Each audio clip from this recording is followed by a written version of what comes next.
Okay.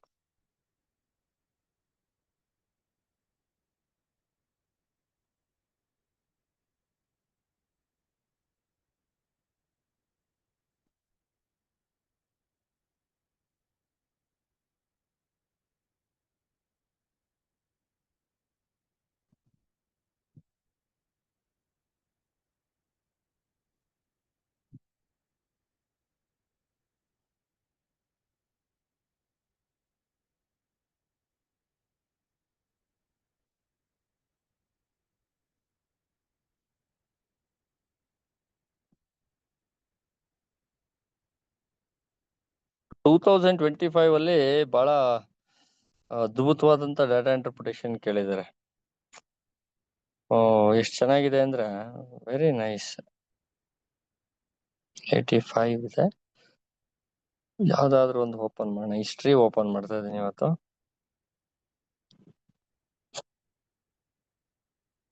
ಮಾಡಿದೀವ ಇದು? ಮಾಡಿಲ್ಲ. Okay, let me open this with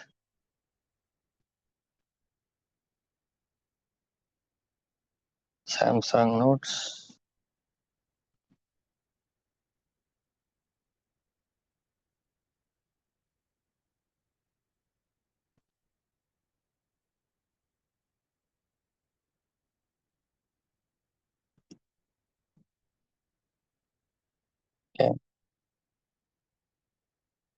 Study the table given below and answer the questions that are follow. Okay. The table below shows the cost price.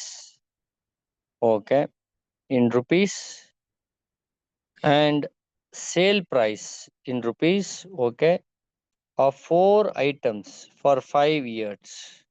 Of 4 items for 5 years. See, price.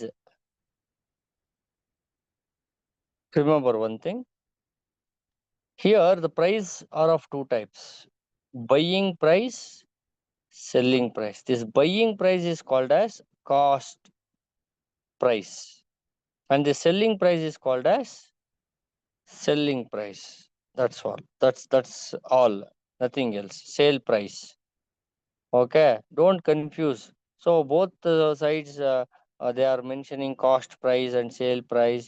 Don't get confused. The cost price is the cost for a person. Okay, what how much of cost he has paid for that product article.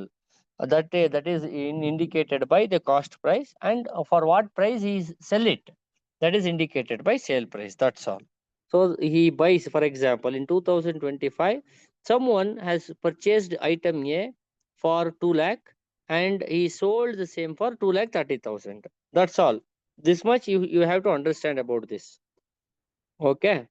And in 2016, he purchased an article for 1,40,000, the same article A, item A, and sell it for 1,61,000. Likewise, 4 items have been given. Item A, B, C, D, and 5 years have been given. Okay. What we need to do out of this? Let us see. Which item maintains profit in the same percentage on cost every year? Means to say the percentage of profit on cost they're asking about.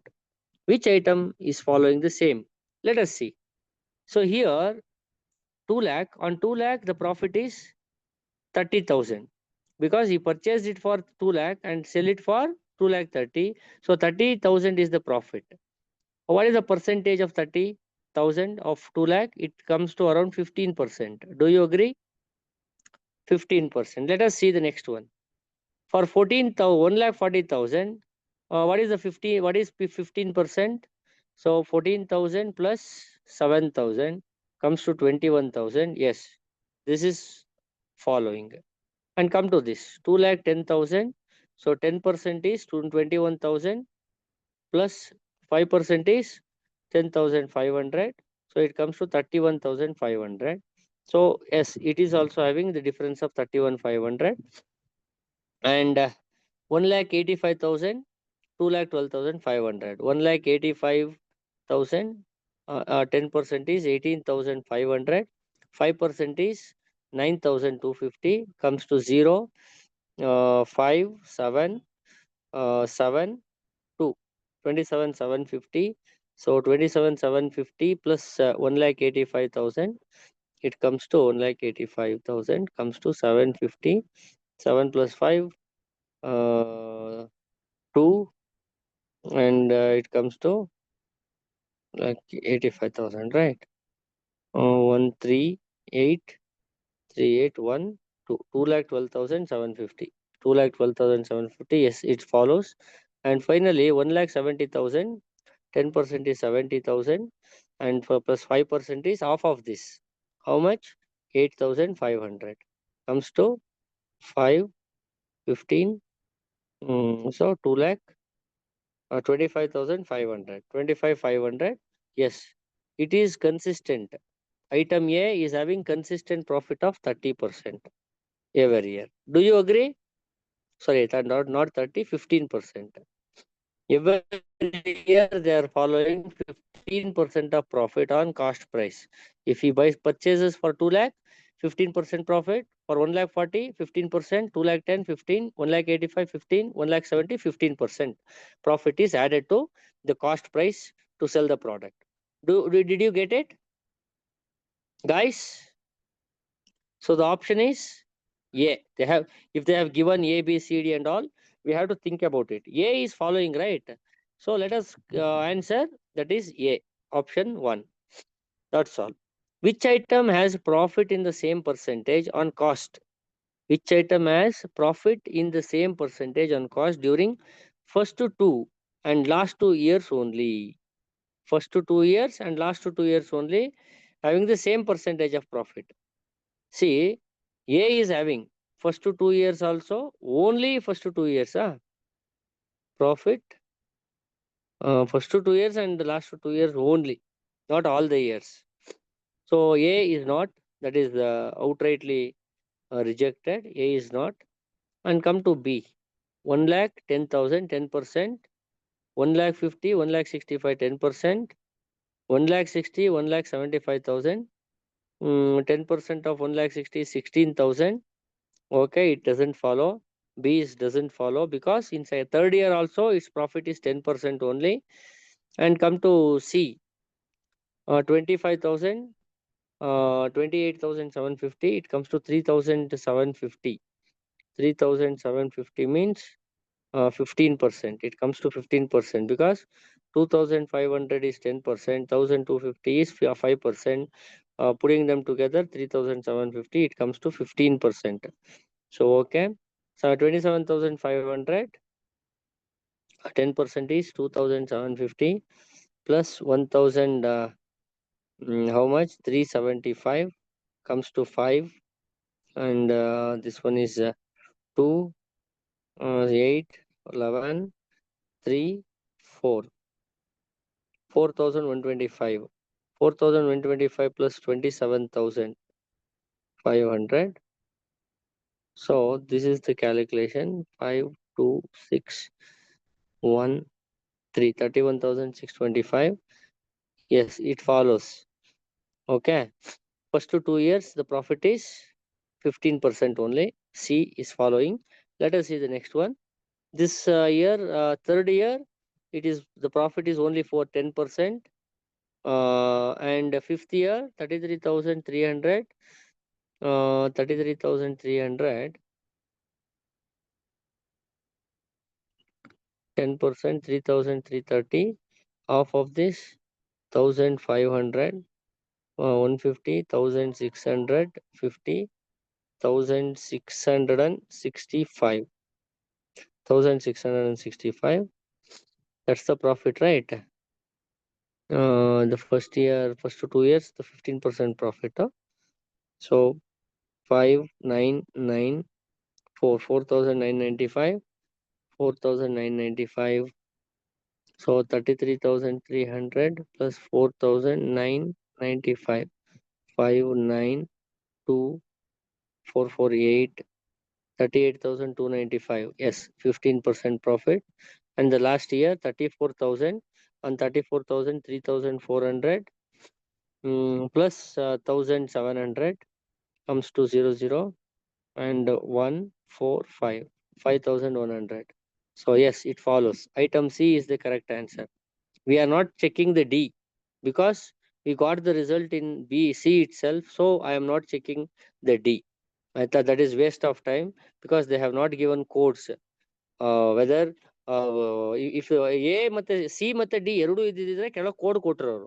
ಈಗ ಅಲ್ಲಿ C ಒಂದು follow ಆಗ್ತಾ ಇದೆ ಅಂದಾಗ ನಾನು C ಹಾಕ್ತೀನಿ direct ಆಗಿ. ಡಿನೂ ಏನಾದ್ರು ಫಾಲೋ ಆಗಿದ್ರೆ ಅವರು ಗ್ರೇಸ್ ಮಾರ್ಕ್ಸ್ ಕೊಡ್ಬೇಕು ನಮ್ಗೆ. ಬಿಕಾಸ್ ಅವ್ರು ಏನಾದ್ರು ಎರಡು ಫಾಲೋ ಆಗಿದ್ದಿದ್ರೆ ಕೆಳಗಡೆ ಕೋಡ್ ಕೊಟ್ಟರು C and D, A and B ಅಂತ ಕೊಟ್ಟರು. ಅದು ಕೊಟ್ಟಿಲ್ಲ. ನಾವು ಒಂದು ಆಪ್ಷನ್ ಹೇಳ್ಬೋದು. ನಾವು ಇದೇ ಹೇಳ್ತಾ ಇದೀವಿ ಅಂತಂದ್ರೆ ಇದ್ರಲ್ಲಿ ಇದೆ ಅಂತ ಹೇಳಿದಾಗ ಅದನ್ನೇ ಹಾಕೊಳ್ಳೋಣ. ಡಿ ಏನು ನೋಡೋದೇ ಬೇಡ ನೀವು ಅಲ್ಲಿ. ಆಯ್ತಾ? ಅಂತದೆಲ್ಲ ಬಂದಾಗ ನೀವು ಅದನ್ನ ಎಲಿಮಿನೇಟ್ ಮಾಡ್ಕೋಬೇಕು. ಸಿನೇ ಆನ್ಸರ್ ಇದಕ್ಕೆ. Got it? ಅದ್ ಹೆಂಗ್ ಕ್ಯಾಲ್ಕುಲೇಟ್ ಮಾಡ್ತಾ ಇದೀನಿ ಗೊತ್ತಾಯ್ತಾ? 15% ಡೈರೆಕ್ಟ್ ಆಗಿ ಕ್ಯಾಲ್ಕುಲೇಟ್ ಮಾಡ್ತಾ ಇಲ್ಲ. 10% ಒಂದ್ಸತ್ ಕ್ಯಾಲ್ಕುಲೇಟ್ ಮಾಡ್ಕೋತೀನಿ. ಆ 10% ಅಲ್ಲಿ ಅರ್ಧನ ಹಾಫ್ನ ಇದಕ್ಕೆ ಅರ್ಧ ಆಡ್ ಮಾಡ್ಕೋತೀನಿ ಅಷ್ಟೇ. ಅವಾಗ 15% ಬರುತ್ತೆ. ನೀವು ಡೈರೆಕ್ಟ್ ಆಗಿ 15% ಲೆಕ್ಕ ಹಾಕಕ್ ಹೋದ್ರೆ ತಲೆ ಕೆಟ್ಟೋಗ್ಬಿಡುತ್ತೆ. Don't do that. 10% ಈಸಿಯಾಗಿ ಮಾಡ್ಕೋಬಹುದು ಯಾವ್ದಕ್ಕೆ ಆದ್ರೂ. ಹೆಂಗೆ 10% ಮಾಡೋದು ಅಂದ್ರೆ ಇಲ್ಲಿ ಕೊಟ್ಟಿರ್ತಾರಲ್ಲ ಅದ್ರಲ್ಲಿ ಒಂದ್ 0 ಬಿಟ್ಬಿಡೋದು ಅಷ್ಟೇ. 25,000 10% ಅಂದ್ರೆ ಎಷ್ಟು ಅಂದ್ರೆ ಒಂದ್ 0 ಬಿಟ್ಬಿಟ್ಟು ಉಳಿದಿದ್ದನ್ನೇ 10% ಅಂತ ಹೇಳ್ತೀವಿ ನಾವು. 2,500. ಇಲ್ಲೂ ಅಷ್ಟೇ ಒಂದ್ 0 ಬಿಟ್ಬಿಟ್ರೆ 2,750. 4,000 40,000 10% ಒಂದ್ 0 ಬಿಟ್ಬಿಡಿ 4,000. ಹಂಗೆ ಇದ್ರಲ್ಲಿ 4,000 ಅಲ್ಲಿ ಅರ್ಧ ಅಂದ್ರೆ 2,000 ಆಡ್ ಮಾಡಿ 6,000 ಬಂತಲ್ಲ. Why do you calculate 15% simply? 15 ಮಗ್ಗಿಂದೆಲ್ಲ ಮಲ್ಟಿಪ್ಲೈ ಮಾಡ್ಕೊಂಡೆಲ್ಲ ಯಾಕೆ ಮಾಡ್ಬೇಕು? ಅವಶ್ಯಕತೆ ಇಲ್ಲ. This is the trick you can use. Next 2 question ಆಯ್ತು. Let's move to the next one. Profit of which item is increases by 1% every year? Every year 1% profit increase ಆಗ್ತಿರುವಂತದ್ದು ಯಾವುದು ಅಂತಾನೆ. ಏನೂ ಅಲ್ಲ, ಬಿನೂ ಅಲ್ಲ, ಸಿನೂ ಅಲ್ಲ. ಆಯ್ತಾ? 1% ಏನು ಇನ್ಕ್ರೀಸ್ ಆಗ್ತಾ ಇಲ್ಲ ಅಲ್ಲಿ. ಸೊ ದ ಆನ್ಸರ್ ಈಸ್ ಡಿನೇ. ಆಯ್ತಾ? ನೋಡೋಣ. ಈಗ 25,000 ಇದ್ದಿದ್ದು 28,750 ಆಗಿದೆ. So the difference is 3,750. 3,750 ಅಂದ್ರೆ 15%. ಆಯ್ತಾ? Let's look at this. 27,500ಗೆ 31,900 ಮೈನಸ್ 27,500 ಮಾಡಿದ್ರೆ ಇಟ್ ಕಮ್ಸ್ ಟು 4. 11 ಅಲ್ಲಿ 7 ಹೋದ್ರೆ 4 0 4,400. 4,400 ಆನ್ 27,500. ಈಗ 27,500 ಮೇಲೆ 15% ಲೆಕ್ಕ ಹಾಕೋಣ. 15% ಅಂದ್ರೆ ಎಷ್ಟು ಬರುತ್ತೆ? 10%ಗೆ 2,750 ಬರುತ್ತೆ. ಅದ್ರಲ್ಲಿ ಅರ್ಧ ಎಷ್ಟು? 1,625 ಬರುತ್ತೆ. 4,125 ಬರುತ್ತೆ. 4,125 ಪ್ಲಸ್ 27,500 ಮಾಡೋಣ. 4,125 ಎಷ್ಟು ಬರ್ಬೇಕಿತ್ತು? 5,2,6,1,3 31,625 ಬರ್ಬೇಕಾಗಿತ್ತು. ಬಟ್ ಇಲ್ಲಿ 900 ಇದೆ ಅಂದ್ರೆ 1% ಎಕ್ಸ್ಟ್ರಾ ಇದೆ. 1% ಅಂದ್ರೆ 275 ಜಾಸ್ತಿ ಇದೆ ಅಂತ. 275 ಆಡ್ ಮಾಡಿ 0. 1% ಅಂದಾಗ ಹೆಂಗ್ ಲೆಕ್ಕ ಹಾಕ್ಬೇಕು? 2 0 ಬಿಟ್ಬಿಡ್ಬೇಕು ಅಷ್ಟೇ. 10%ಗೆ 1 0, 1% ಅಂದಾಗ 2 0 ಬಿಟ್ಬಿಡ್ಬೇಕು. ಅವಾಗ 275 ಬರುತ್ತೆ. ಆ ತರ ಮಾಡೋದು ಅದನ್ನ. ಆಯ್ತಾ? 9 ಎಷ್ಟಿದು? ಓಕೆ 10 ಇದೊಂದು ಬರುತ್ತೆ, 0 ಬರುತ್ತೆ. ಇದುವೆ 31,900 ಸರ್. 31,900. ಸೊ 1% ಇನ್ಕ್ರೀಸ್ ಆಗ್ತಾ ಇರೋದು ಐಟಮ್ ಡಿ ಅಷ್ಟೇ. ಐಟಮ್ ಡಿನೇ ಕ್ರಾಸ್ ಚೆಕ್ ಮಾಡಿದ್ದು ನಾವು ಮುಂಚೆನೆ ಗೊತ್ತಿತ್ತು. ಯಾಕೆಂದ್ರೆ ಇಲ್ಲಿ 10% ಇದೆ, ಇದು 10% ಇದಿದೆ. ಆಯ್ತಾ? 10% ಇದೆ. ಇವೆಲ್ಲ ನಮ್ಗೆ ಗೊತ್ತಾಗ್ಬಿಟ್ಟಿದ್ದು ಮೊದಲೇ ಲೆಕ್ಕ ಮಾಡಿ. ಹಂಗಾಗಿ ಡೈರೆಕ್ಟ್ ಆಗಿ ಹಾಕೋಬಹುದು. The option is D. 1% every year increase ಆಗ್ತಾ ಇರೋದು ಡಿ. ನೆಕ್ಸ್ಟ್ ಬರೋಣ. Which item has 10% gain in the percentage of profit in the last year than its percentage of profit in the first year? ಆಯ್ತಾ? So ಇಲ್ಲಿ ಏನ್ ಹೇಳ್ತಿದ್ದಾರೆ? Which item has gain 10% compare to first year compare ಮಾಡಿದ್ರೆ 10% gain ಯಾವ್ದ್ರಲ್ಲಿ ಆಯ್ತು ಅಂತ.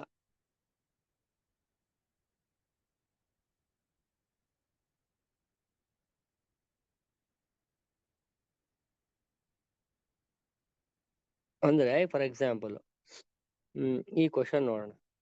ಇಲ್ಲಿ ಎಲ್ಲದರಲ್ಲೂ ಏನಾಗಿದೆ? 15% ಗೇನ್ ಆಗಿರೋದು. ಎಲ್ಲ 15%. ಎ ನಲ್ಲಿ 15% ಇದೆ, ಬಿ ನಲ್ಲಿ 10% ಇದೆ.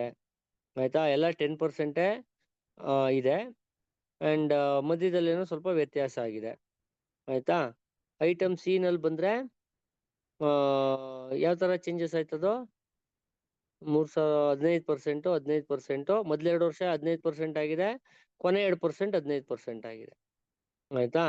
ಐಟಮ್ ಡಿ ಬಂದ್ರೆ 11% ಇನ್ಕ್ರೀಸ್ ಆಗಿದೆ. 25,000ದಿಂದ ಇಲ್ಲಿವರೆಗೆ ಬಂದಿದೆ. ಓಕೆ. ಸೊ ಇಲ್ಲಿ ಪರ್ಸೆಂಟೇಜ್ ಆಫ್ ಪ್ರಾಫಿಟ್ ಅಂತ ನೋಡಿದ್ರೆ ಇದರಲ್ಲಿ ಇದು 15% ಇದೆ, ಇದು 16% ಇದೆ, ಇದು 17% ಇದೆ, ಇದು 18% ಇದೆ, ಇದು 19% ಇರುತ್ತೆ. ಆಯ್ತಾ, 19%. ಸೊ ಇವ್ರು ಹೇಳೋದೇನೋ 10% ಪ್ರಾಫಿಟ್ ಇನ್ಕ್ರೀಸ್ ಆಗಿರೋದು ಅಂತ. ಪ್ರಶ್ನೆ ಅರ್ಥ ಮಾಡ್ಕೊಳ್ಳೋ ಇನ್ನೊಂದ್ಸತಿ. Which item has 10% gain in percentage of profit in the last year than its percentage of profit in the first year. Okay, ಈಗ 15% ಇದ್ದಿದ್ದು 19% ಆಗಿದೆ ಅಂದ್ರೆ 10% ಅಂದ್ರೆ 1.5% ಇದು 10% gain in percentage gain. Percentage gain is ಇದರಲ್ಲಿ 1% ಅಷ್ಟೇ. ಆಯ್ತಾ, ಯಾವ್ದ್ರಲ್ಲಿ 10% ಬರುತ್ತೆ? ಇದು ಬಂದು 15%, ಇದೆಷ್ಟಿದು 24, 5100 ಅಂತ ಹೇಳಿದ್ರೆ ಇದು ಅಷ್ಟೇ ಬರುತ್ತೆ 15%. 10% ಗೇನ್ ಅಂತಾನೆ, 10% ಗೇನ್. ಇದನ್ನ ಸ್ಪ್ಲಿಟ್ ಮಾಡ್ಬಿಡೋಣ, ಕ್ವಶನ್ ಸ್ಪ್ಲಿಟ್ ಮಾಡೋಣ, ಅವಾಗ ಅರ್ಥ ಆಗುತ್ತೆ. ಹಿಂಗ್ ಕೊಟ್ಬಿಟ್ರೆ ತಲೆಗೆ ಹುಳ ಬಿಟ್ಟಂಗ ಆಗ್ಬಿಡುತ್ತೆ. Which item is 10% gain, 10% gain ಅಂತಾನೆ. ಆಯ್ತಾ, last year percentage profit compare to first year profit. Okay, ಈಗ last year profit first year profit ಲೆಕ್ಕ ಹಾಕ್ಬೇಕು ನಾವೆಲ್ಲದಕ್ಕೂ. ಫಸ್ಟ್ ಇಯರ್ ಪ್ರಾಫಿಟ್ ನೋಡೋಣ ಎಲ್ಲದ್ರದ್ದು. ಇದ್ರಲ್ಲಿ ಎಷ್ಟಿದೆ? 15% ಇದೆ. ಓಕೆ, ಇದ್ರಲ್ಲಿ ಎಷ್ಟಿದೆ? 10% ಇದೆ. ಇದ್ರಲ್ಲಿ ಎಷ್ಟಿದೆ? 5,000. 25,000ದಲ್ಲಿ 2,500, 3,000. ಇದು 15% ಇದೆ, ಇದು 15% ಇದೆ. ಲಾಸ್ಟ್ ಇಯರ್ ಪ್ರಾಫಿಟ್ ನೋಡೋಣ, ಇದು 15% ಇದೆ. ಆಯ್ತಾ, ಅಂಡ್ ಇದೆಷ್ಟಿದೆ? 99,500, 1,99,500, 2,21,445 ಲೆಸ್ ಮಾಡಿದ್ರೆ 5, 4, 9, 10ರಲ್ಲಿ 9 ಹೋದ್ರೆ 1, ಅಂಡ್ 11ರಲ್ಲಿ 9 ಹೋದ್ರೆ 2, 0. 21,945. 21,945 ಅಂದ್ರೆ 19,950. ಓಕೆ, ಪ್ಲಸ್ 21,945 ಅಂದ್ರೆ ಪ್ರಾಫಿಟ್ ಕಡಿಮೆ ಆಗಿದೆ. ಇಲ್ಲಿ ನಾನು ಯಾವ್ದು ತಗೊಂಡೆ? 1,99,500, 22,445. ಆಯ್ತಾ, 10%. ಓಕೆ, 9,500 ಇದು 10% ಅಂದ್ರೆ ಇಷ್ಟು ಬರುತ್ತೆ. ಸೊ 21,945ರಲ್ಲಿ 10% ಲೆಸ್ ಮಾಡೋಣ. 0, 5, 14ರಲ್ಲಿ 5 ಹೋದ್ರೆ 9, 18ರಲ್ಲಿ 9 ಹೋದ್ರೆ 9, 10ರಲ್ಲಿ 9 ಹೋದ್ರೆ 1. 1,100 10% ಮೇಲಿದೆ. ಇದು 10% ಮೇಲೆ ಅಂದ್ರೆ 1,995 ಇದೆ. ಸೊ ಇಲ್ಲೇ ಆನ್ಸರ್ ಸಿಕ್ತಲ್ಲ ನಿಮಗೆ. ಸೊ ಸ್ಟಾರ್ಟಿಂಗ್ ಎಷ್ಟಿತ್ತಿದೋ 10% ಪ್ರಾಫಿಟ್ ಇದೆ, ಇಲ್ಲಿ 10% ಪ್ರಾಫಿಟ್ ಇದೆ. ಈ ಲಾಸ್ಟ್ ಅಲ್ಲಿ ನಮಗೆ 10% ಪ್ರಾಫಿಟ್ ಅಂದ್ರೆ 19,950 ಬರ್ಬೇಕಾಗಿತ್ತು. ಅದ್ರ ಮೇಲೆ 10% ಬಂದಿದೆ ಅಂದ್ರೆ 1,995 ರೂಪಾಯಿ ಬಂದಿದೆ. 19,950ರಲ್ಲಿ 10% ಅಂದ್ರೆ ಎಷ್ಟು? 1,995. ಸೊ ಹಾಗಾಗಿ ಆನ್ಸರು ಬಿ ಇದಕ್ಕೆ. ಆಯ್ತಾ, ಬಿ ನಲ್ಲಿ ನಮ್ಗೆ ಏನಾಗಿದೆ? ಫಸ್ಟ್ ಇಯರ್ ಅಲ್ಲಿ ಪ್ರಾಫಿಟ್ 10% ಇತ್ತು, ಬಟ್ ಲಾಸ್ಟ್ ಇಯರ್ ಅಲ್ಲಿ 11% ಬಂದಿದೆ. ಸೊ ಫಸ್ಟ್ ಇಯರ್ ಪ್ರಾಫಿಟ್ ಮೇಲೆ 10% ಜಾಸ್ತಿ ಆಗಿರೋದು ಯಾವ್ದು ಗೇನ್ ಅಂತ ಹೇಳಿದ್ರೆ ದಟ್ ಈಸ್ ಪ್ರಾಡಕ್ಟ್ ಬಿ ನಲ್ಲಿ 11% ಲಾಭ ಬಂದಿದೆ. ಗೊತ್ತಾಯ್ತಲ್ವಾ?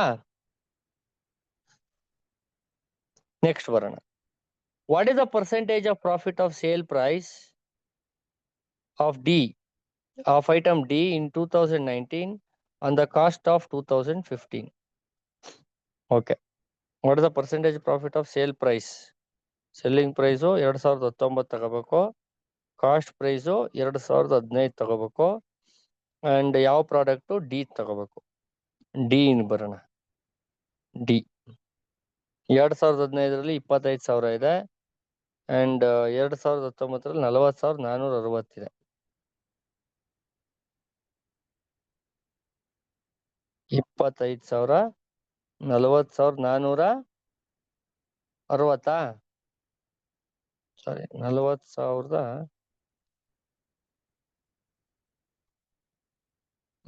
ಇನ್ನೊಂದ್ಸತಿ ನೋಡ್ಕೊಂಡ್ಬಿಡ್ತೀನಿ. 40,460 25,000 ಎಷ್ಟು ಪ್ರಾಫಿಟ್ ಅಂತ ಕಂಡುಹಿಡಿಬೇಕು ಅಷ್ಟೇ. ಡಿಫ್ರೆನ್ಸ್ ನೋಡ್ಕೊಳ್ಳಿ. 40,460 ಮೈನಸ್ 25,000 ಡಿವೈಡೆಡ್ ಬೈ 0.64. 10ರಲ್ಲಿ 5 ಹೋದ್ರೆ 5, 3ರಲ್ಲಿ 2 ಹೋದ್ರೆ 1, 15,460. 15,460 ಡಿವೈಡೆಡ್ ಬೈ 25,000 ಮಾಡಬೇಕು. 25,000ಕ್ಕೆ ಇಲ್ಲಿ ಪರ್ಸೆಂಟೇಜ್ ಹತ್ರ ಕೊಟ್ಟರೋ ದೂರ ಕೊಟ್ಟರೋ ನೋಡ್ಕೊಳ್ಳೋಣ. ಸೊ ತುಂಬಾ ದೂರ ಇದೆ, ತೊಂದರೆ ಇಲ್ಲ. ಏನ್ ಮಾಡ್ಕೊಳ್ಳೋಣ ಈಗ ಅಂತ ಹೇಳಿದ್ರೆ 62% ಬರುತ್ತೆ ಸರ್. 250 500 154 ತಗೊಳ್ಳೋಣ. 62 ಬರುತ್ತಾ ಸರ್? ಇಲ್ಲ ಸರ್, 61.84. 61.84 ಹೆಂಗ್ ಮಾಡಿದ್ರಿ ಸರ್ ಇಷ್ಟು ಬೇಗ? ಸರ್ ಇಷ್ಟು ಕ್ಯಾಲ್ಕುಲೇಟ್ ಬೇಗ ಮಾಡಿದೆ ಸರ್. ಕ್ಯಾಲ್ಕುಲೇಟರ್ ಮಾಡಿದ್ರಾ? Okay okay fine. ಇದನ್ನ ಹಂಗೆ ಕೈನಲ್ಲಿ ಹೆಂಗ್ ಮಾಡ್ಬೋದು ಅಂತ ಹೇಳ್ಕೊಡ್ತೀನಿ ಸರ್. ಈಗ 154 ಇದೆ ಮೇಲೆ, ಆಯ್ತಾ? 155 ಮಾಡ್ಕೊಳ್ಳಿ, ಇದನ್ನ ತೊಂದರೆ ಇಲ್ಲ. 6 ಬಿಟ್ಬಿಟ್ವಲ್ಲ, 155 ಮಾಡ್ಕೊಳ್ಳೋಣ. ಇಲ್ಲಿ 250 ಇದೆ. ಸೊ ಇಲ್ಲಿ ಪಾಯಿಂಟ್ 1,550 ಆಗುತ್ತೆ. 255ಲಿ 1,250, 256ಲಿ 1,500 ಅಲ್ವಾ? 6ಲಿ ಬರುತ್ತೆ. ಇನ್ನು 50 ಉಳ್ಕೊಳ್ಳುತ್ತೆ. 50 ಅಂದ್ರೆ 252ಲಿ ತಾನೇ ಬರೋದು ಅದು. 50 500 50ನ 500 ಅನ್ಕೊಳ್ಳೋಣ. 252ಲಿ ತಾನೇ 500. ಸೊ ಆನ್ಸರು 0.62 ಇದೆ ಅಂದ್ರೆ ಆನ್ಸರು ಅರೌಂಡ್ 61.84 ಹತ್ರ ಇದೆ ಇದಕ್ಕೆ. ಸೊ ಆನ್ಸರ್ ಅದೇನೆ. ಈ ರೀತಿ ಮಾಡ್ಕೋಬೇಕು. ನಾ ಇನ್ನೊಂದ್ಸತಿ ಹೇಳ್ಕೊಡ್ತೀನಿ ಇದನ್ನ. 150 ಎಷ್ಟು 4.6 ಇರುತ್ತೆ ಡಿವೈಡೆಡ್ ಬೈ ಇಷ್ಟಿದೆ. 15,460 25,000 ಇದೆ. ಇದು ಮಾಡೋದು ಹೆಂಗಪ್ಪ ಅಂತ ತಲೆ ಕೆಡ್ಸ್ಕೊಬೇಡಿ. ಇಲ್ಲಿ ಮೇಲೂ 3 ಡಿಜಿಟ್ ತಗೊಳ್ಳಿ, ಕೆಳಗಡೆನೂ 3 ಡಿಜಿಟ್ ತಗೊಳ್ಳಿ. ಇಲ್ಲಿ 6 ಇರೋದ್ರಿಂದ ಇದನ್ನ 5 ಮಾಡ್ಕೊಳ್ಳೋಣ, ಸಿಂಪಲ್ ಮಾಡ್ಕೊಳ್ಳೋದಕ್ಕೆ ಲೆಕ್ಕನ. ಸೊ ಅವಾಗ 155 ಡಿವೈಡೆಡ್ ಬೈ 250 ಆಗುತ್ತೆ. ಪಾಯಿಂಟ್ ಇಡಿ. ಪಾಯಿಂಟ್ ಇಟ್ರೆ ಏನಾಗುತ್ತೆ, ಇಲ್ಲಿ 0 ಬರುತ್ತೆ. ಈಗ 250ನ ಮಗ್ಗಿ ನಮ್ಗೆ ತುಂಬಾ ಸುಲಭ ಇದು. 254ಲಿ 1,000, 255ಲಿ 1,500, 1,250, 256ಲಿ 1,500. 6ಲಿ 1,500 ಹೊಟ್ಟೋಯ್ತು. 1,500 ಹೋದ್ರೆ ಇದರಲ್ಲಿ ಇನ್ನು ಉಳ್ಕೊಳ್ಳೋದು ಎಷ್ಟು? ಬರೀ 50 ಉಳ್ಕೊಳ್ಳುತ್ತೆ. 50 ಅಂದ್ರೆ ಇದನ್ನ 500 ಅನ್ಕೊಳ್ಳೋಣ. 500 ಅನ್ಕೊಂಡ್ರೆ 250 ಎಷ್ಟ್ರಲ್ಲಿ ಹೋಗುತ್ತೆ? 500 2ಲಿ. ಸೊ 0.62 ಬರುತ್ತೆ. ಸೊ ಅದಕ್ಕೆ ಹತ್ರ ಇರೋ ಆನ್ಸರ್ 61.84. ಅದೇ ಉತ್ತರ. ಆಯ್ತಾ? ಈ ತರ ಅಪ್ರಾಕ್ಸಿಮೇಟ್ ಆಗಿ ಮಾಡ್ಬೋದು ನಾವು. Okay okay fine fine, thank you. So ಇಲ್ಲಿಗೆ ಇದು ಮುಗಿಯುತ್ತೆ, ಕ್ಲೋಸ್ ಮಾಡ್ತೇನೆ. Next let us move on to higher education. Higher ಎಜುಕೇಶನ್ಗೆ ಹೋಗೋಣ. ಓಕೆ, ಲೆಟ್ಸ್ ಪ್ರಿಪೇರ್ ಇದು.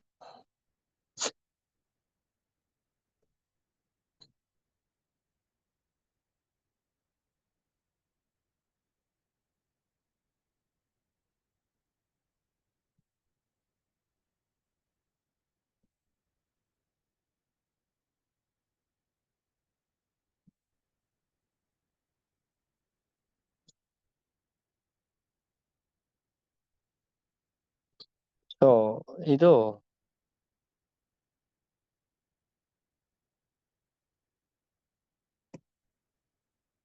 higher education.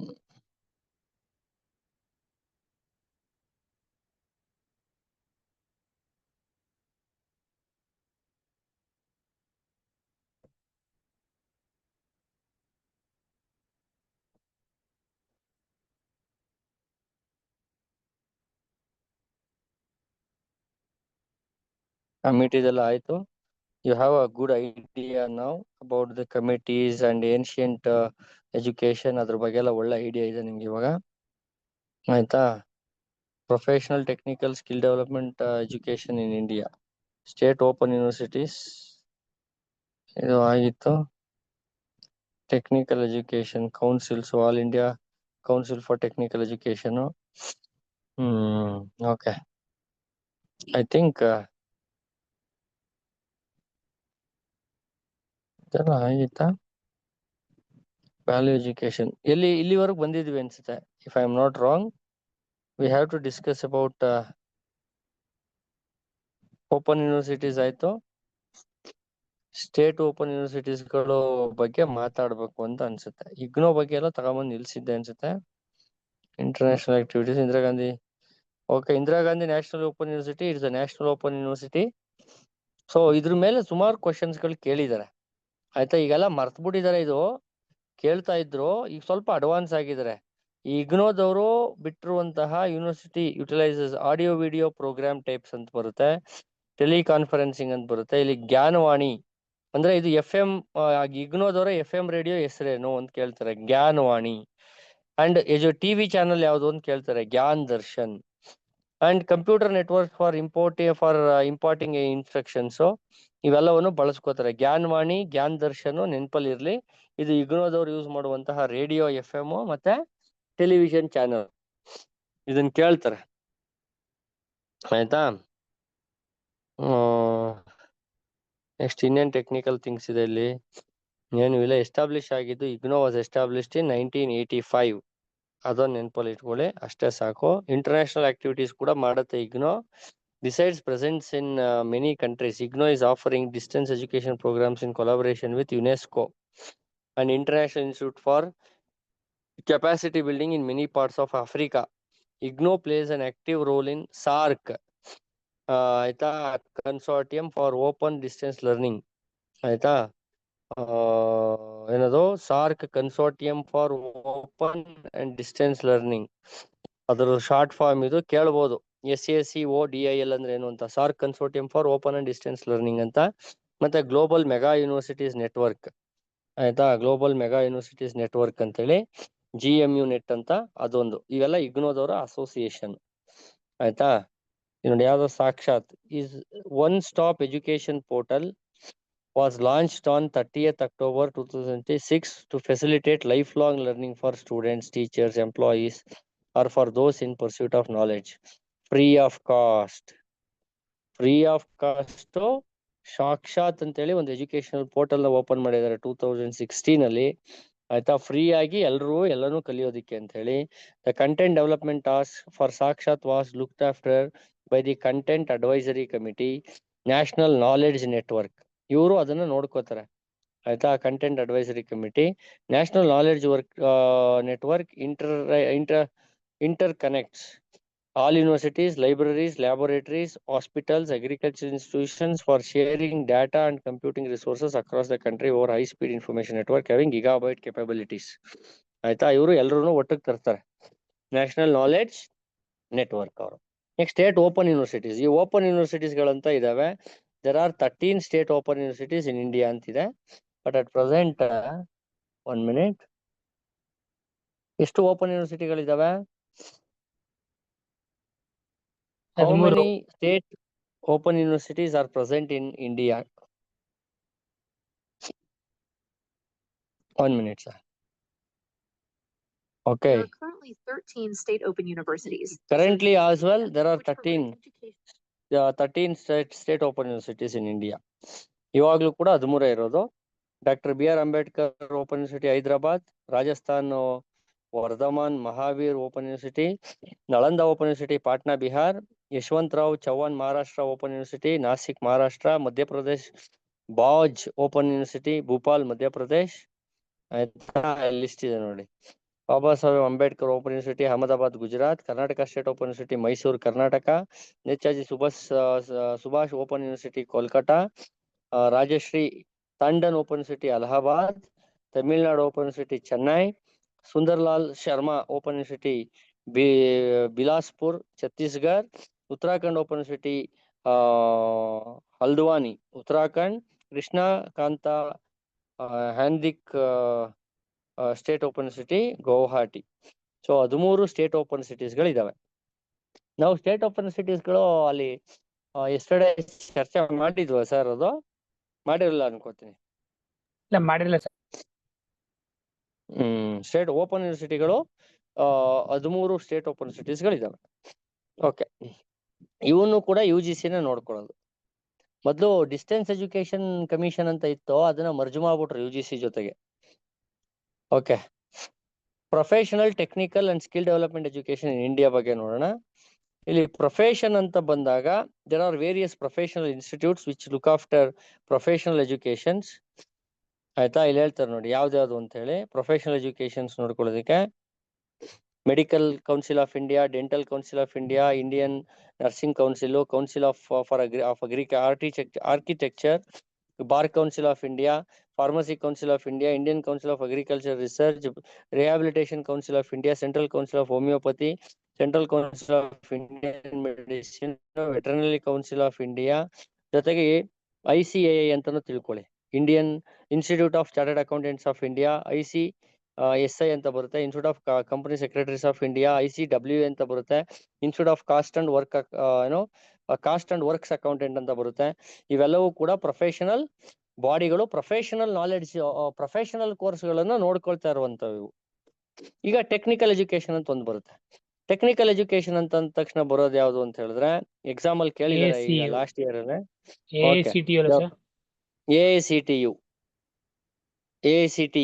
AICTE, all India council for technical education ಅಂತ. ಇದು ಟೆಕ್ನಿಕಲ್ ಎಜುಕೇಶನ್ ನೋಡ್ಕೊಳ್ಳೋದಕ್ಕಿರುವಂತಹ ಒಂದು ಬೋರ್ಡ್. ಯಾವ್ದೆಲ್ಲ ಬರುತ್ತೆ ಟೆಕ್ನಿಕಲ್ ಎಜುಕೇಶನ್ ಅಂದ್ರೆ? Engineering, technology including MCA, architecture, town planning, management, pharmacy, hotel management and catering technology, applied arts and crafts, ಇವೆಲ್ಲ technical education ಕೆಳಗಡೆ ಬರ್ತವೆ. ಇವನ್ನೆಲ್ಲ AICTE ನೋಡ್ಕೊಳ್ಳೋದು. AICTE ಯಾವಾಗ ಪ್ರಾರಂಭ ಆಯ್ತು? 1900. It was set up in 1945 as an advisory body, and later on in 1987 was given a statutory status. 1987ರಲ್ಲಿ statutory status ನ ಕೊಟ್ರು by an act of parliament. ಆಯ್ತಾ, ಈ AICTE ಎಲ್ಲಾ ಟೆಕ್ನಿಕಲ್ ಕೋರ್ಸ್ಗಳನ್ನ ಸ್ಟಾರ್ಟ್ ಮಾಡೋದಕ್ಕೆ, ಇನ್ಸ್ಟಿಟ್ಯೂಷನ್ಸ್ ಗಳಿಗೆ ಹೊಸ ಕೋರ್ಸ್ ಸ್ಟಾರ್ಟ್ ಮಾಡೋದಕ್ಕೆ ಪರ್ಮಿಷನ್ ಕೊಡೋದು. ಈಗೆಲ್ಲ BCA ಇವೆಲ್ಲಾನು ಕಾಲೇಜ್ಗಳಲ್ಲಿ ಸ್ಟಾರ್ಟ್ ಮಾಡಿ ಅಂದ್ರಲ್ಲ, ನಾವು AICTE ಅಪ್ಲಿಕೇಶನ್ ಹಾಕಿದ್ವಿ, ಪರ್ಮಿಷನ್ ಕೊಟ್ರು, ಹುಡುಗರೇ ಬರ್ಲಿಲ್ಲ, ಕಾಲೇಜ್ಗೆ ಅಡ್ಮಿಷನ್ ಆಗ್ಲಿಲ್ಲ. ಸೊ ಯಾಕೆ ಬರ್ಲಿಲ್ಲ ಅಂತ ಅಂದ್ರೆ, ಅಲ್ಲಿ ಗವರ್ನಮೆಂಟ್ ಕಾಲೇಜಸ್ ಅಂದ್ರೆ ಅಷ್ಟು ಮಕ್ಕಳುಗಳಿಗೆ ಆಸಕ್ತಿ ಇಲ್ಲ. ಆಯ್ತಾ, ಸೊ ಈಗೆಲ್ಲ BCA ಇದೆಲ್ಲ ತುಂಬಾ ಬೂಮಿಂಗ್ ಅಲ್ಲಿ ಇದೆ. ನೆಕ್ಸ್ಟ್, ಕೌನ್ಸಿಲ್ ಆಫ್ ಆರ್ಕಿಟೆಕ್ಚರ್ ಅಂತ ಒಂದು ಬರುತ್ತೆ. Council of architecture was constituted by the government of India under the provisions of the architects act 1972, enacted by parliament, which came into force on 1st September 1972. So ಇದೇನ್ ಮಾಡುತ್ತೆ? For registration of architects and matters connected therewith. So ಆರ್ಕಿಟೆಕ್ಟ್ಗಳೆಲ್ಲ register ಮಾಡ್ಕೊಳ್ಳೋದಕ್ಕೆ council of architecture ಅಂತ ಹೇಳಿ ಪ್ರಾರಂಭ ಮಾಡಿದ್ದಾರೆ. ಆರ್ಕಿಟೆಕ್ಟ್ಗಳೆಲ್ಲ ಅಲ್ಲಿ register ಮಾಡ್ಕೋತಾರೆ ಅವ್ರ ಹೆಸರನ್ನ. ನೆಕ್ಸ್ಟ್, MHRD ಫಂಡೆಡ್ ಇನ್ಸ್ಟಿಟ್ಯೂಷನ್ಸ್ಗಳಿದಾವೆ. MHRD ಅಂದ್ರೆ ministry of human resource development ಅಂತ ಹೇಳಿ ಅಲ್ಲಿ ಫಂಡ್ ಮಾಡ್ತಾರೆ. ಯಾವುದು ಅಂದ್ರೆ IITs. ಆಯ್ತಾ, ಎಷ್ಟು? 15 IITsಗಳು, IIMs, Indian institute of management, Indian institute of technology and IISc Bangalore, Indian institute of science, IISERs 5, ಆಯ್ತಾ, and NITs, national institute of technology, and IIITs, IIITs, and NITTTRS and others. ಆಯ್ತಾ, ಇವೆಲ್ಲ ಏನು ಅಂತ ಹೇಳಿ ಕೆಳಗೆ ಹೇಳಿದಾನೆ, ಇಲ್ಲಿ ನೋಡಿ, ಇಲ್ಲಿ ಗೊತ್ತಾಗ್ಬಿಡುತ್ತೆ ನಿಮ್ಗೆ. Indian institute of technology, IITs, IIT Kharagpur, IIT Bombay, IIT Delhi, IIT Madras, IIT Guwahati, ಇಲ್ಲೆಲ್ಲ ಇದಾವೆ. ನಮ್ಮ ಕರ್ನಾಟಕದಲ್ಲೂ ಕೂಡ IIT ಇದೆ. ಎಲ್ಲಿದೆ? ಧಾರವಾಡಲ್ಲಿ ಇದೆ IIT ಅಲ್ವಾ? ಹೊಸದಾಗಿ ಸ್ಟಾರ್ಟ್ ಆಗಿದೆ. ಮೇ ಬಿ ಇದು ಹಳೆ ಪುಸ್ತಕ ಆಗಿರೋದ್ರಿಂದ ಇದು ಇಲ್ಲಿ ಇಲ್ಲ. ಕರ್ನಾಟಕದಲ್ಲಿ ಒಂದು IIT ಇದೆ. ಒಂದ್ ನಿಮಿಷ ಹಂಗೆ ಇರಿ ಲೈನ್ ಅಲ್ಲಿ. How many IITs are there in India? List out. ಭಾರತದಲ್ಲಿ ಪ್ರಸ್ತುತ 23 ಭಾರತೀಯ ತಂತ್ರಜ್ಞಾನ ಸಂಸ್ಥೆಗಳು IITs ಇವೆ. ಈಗಿರೋದೆಷ್ಟು? 15 ಅಲ್ಲ, 23. ಇಂಜಿನಿಯರಿಂಗ್ ಮತ್ತು ತಂತ್ರಜ್ಞಾನ ಶಿಕ್ಷಣ ಸಂಸ್ಥೆ. ಅವುಗಳನ್ನು ಪಟ್ಟಿ ಮಾಡಿ.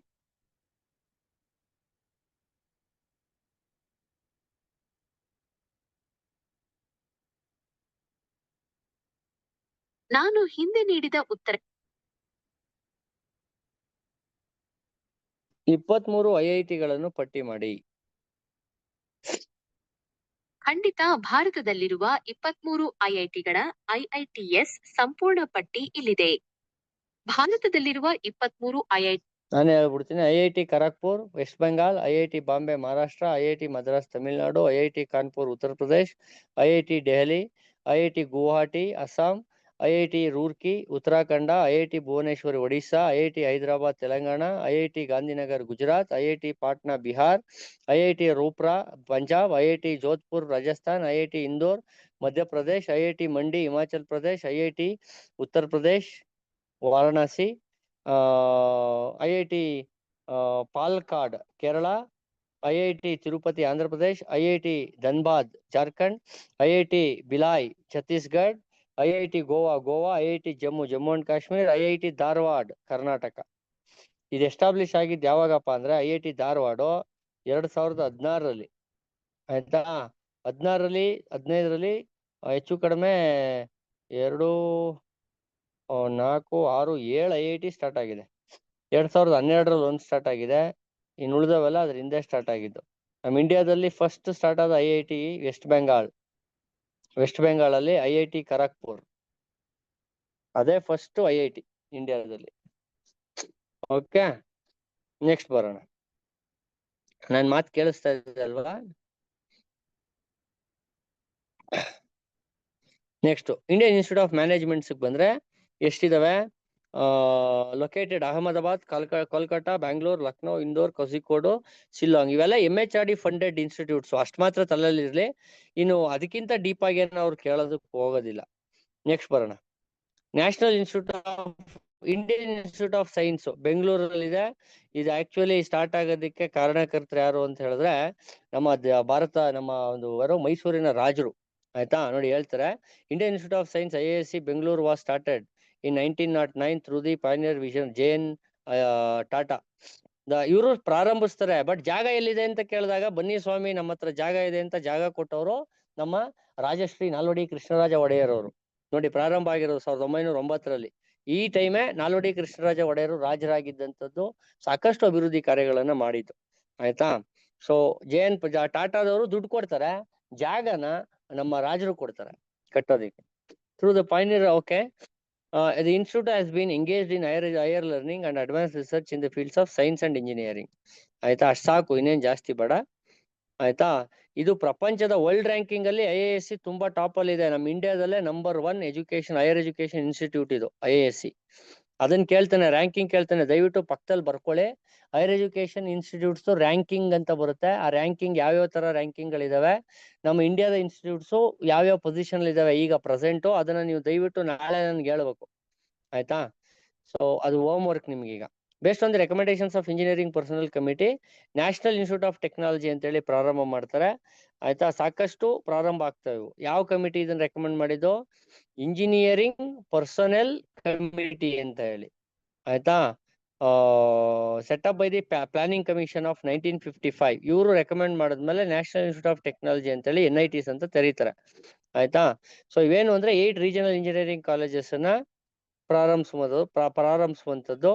ಅಂಡ್ ಅವರ್ ಸೆಟಪ್ ಇನ್ ಅರ್ಲಿ 60s ಅಲ್ಲೇ ಪ್ರಾರಂಭ ಆಗುತ್ತೆ ಇವು, ಆಯ್ತಾ. ಕರ್ನಾಟಕದಲ್ಲೂ ಇದೆ NIT ಕಾಲೇಜು, ಆಯ್ತಾ. ಸೊ ಅದೆಲ್ಲ ಏನ್ ಜಾಸ್ತಿ ಡೆಪ್ತ್ ಆಗಬೇಡ, ಸಾಕದೆ. Indian institute of information technology IIITs ಅಂತಂದ್ರೆ, IIITs ಅಂದ್ರೆ Indian institute of information technology. ಅದಕ್ಕೆ ಸಂಬಂಧಪಟ್ಟಂತೆ ಇವು specially set up to meet the manpower requirements of the IT sector. IT ಸೆಕ್ಟಾರ್ಗೆ ಬೇಕಾದಂತಹ ಮ್ಯಾನ್ ಪವರ್ ನ ಫುಲ್ಫಿಲ್ ಮಾಡೋದಕ್ಕೆ ಪ್ರಾರಂಭ ಆಗಿದ್ದು IIITs, ಆಯ್ತಾ. ನೆಕ್ಸ್ಟ್ ಬರೋಣ. National institute of technical teachers training and research. ಇದು ಬಂದು NITTTRS ಅಂತೇಳಿ, national institute of technical teachers ಗಳಿಗೆನೆ ಟ್ರೈನಿಂಗ್ ಮತ್ತೆ ರಿಸರ್ಚ್ ಬಗ್ಗೆ ಓರಿಯಂಟೇಶನ್ ಕೊಡೋದಕ್ಕೆ ಪ್ರಾರಂಭ ಆದಂತಹ ಸಂಸ್ಥೆ NITTTRS ಅಂತೇಳಿ, ಆಯ್ತಾ. ಟೆಕ್ನಿಕಲ್ ಟೀಚರ್ಸ್ ಅಂದ್ರೆ ಯಾರು? AICT ನಲ್ಲಿ ಪಾಠ ಮಾಡ್ತಾರಲ್ಲ ಟೀಚರ್ಗಳು, AICT ಕಾಲೇಜುಗಳಲ್ಲಿ ಅವ್ರಿಗೆ. ನೆಕ್ಸ್ಟ್ ನಮ್ಗೆ ಹೆಂಗೆ UGC ಸೆಟಪ್ ಆಗಿದೆ, ಅವ್ರಿಗೆ AICT ಸ್ಟಾರ್ಟ್ ಆಗಿದೆ. ನಮ್ಗೆ ಈ ಒಂದು UGC ಕೆಳಗಡೆ ಈಗ MMTTC ಅಂತ ಸ್ಟಾರ್ಟ್ ಮಾಡಿದ್ದಾರೆ, ಕೇಳಿರ್ಬೇಕು. MMTTC, MM ಅಂದ್ರೆ Madan Mohan Malaviya teachers training institute ಅಂತ ಏನೋ ಮಾಡಿದ್ದಾರೆ, ಆಯ್ತಾ. ಅದು MMTT ಅಂತನೋ ಬರುತ್ತೆ, ಮದನ್ ಮೋಹನ್ ಮಾಳವಿಯಾ ಅಂತ ಹೇಳಿ. ಒಂದ್ ನಿಮಿಷ ಹಂಗೆ ರೀ. MMTTC ಮೀನ್ಸ್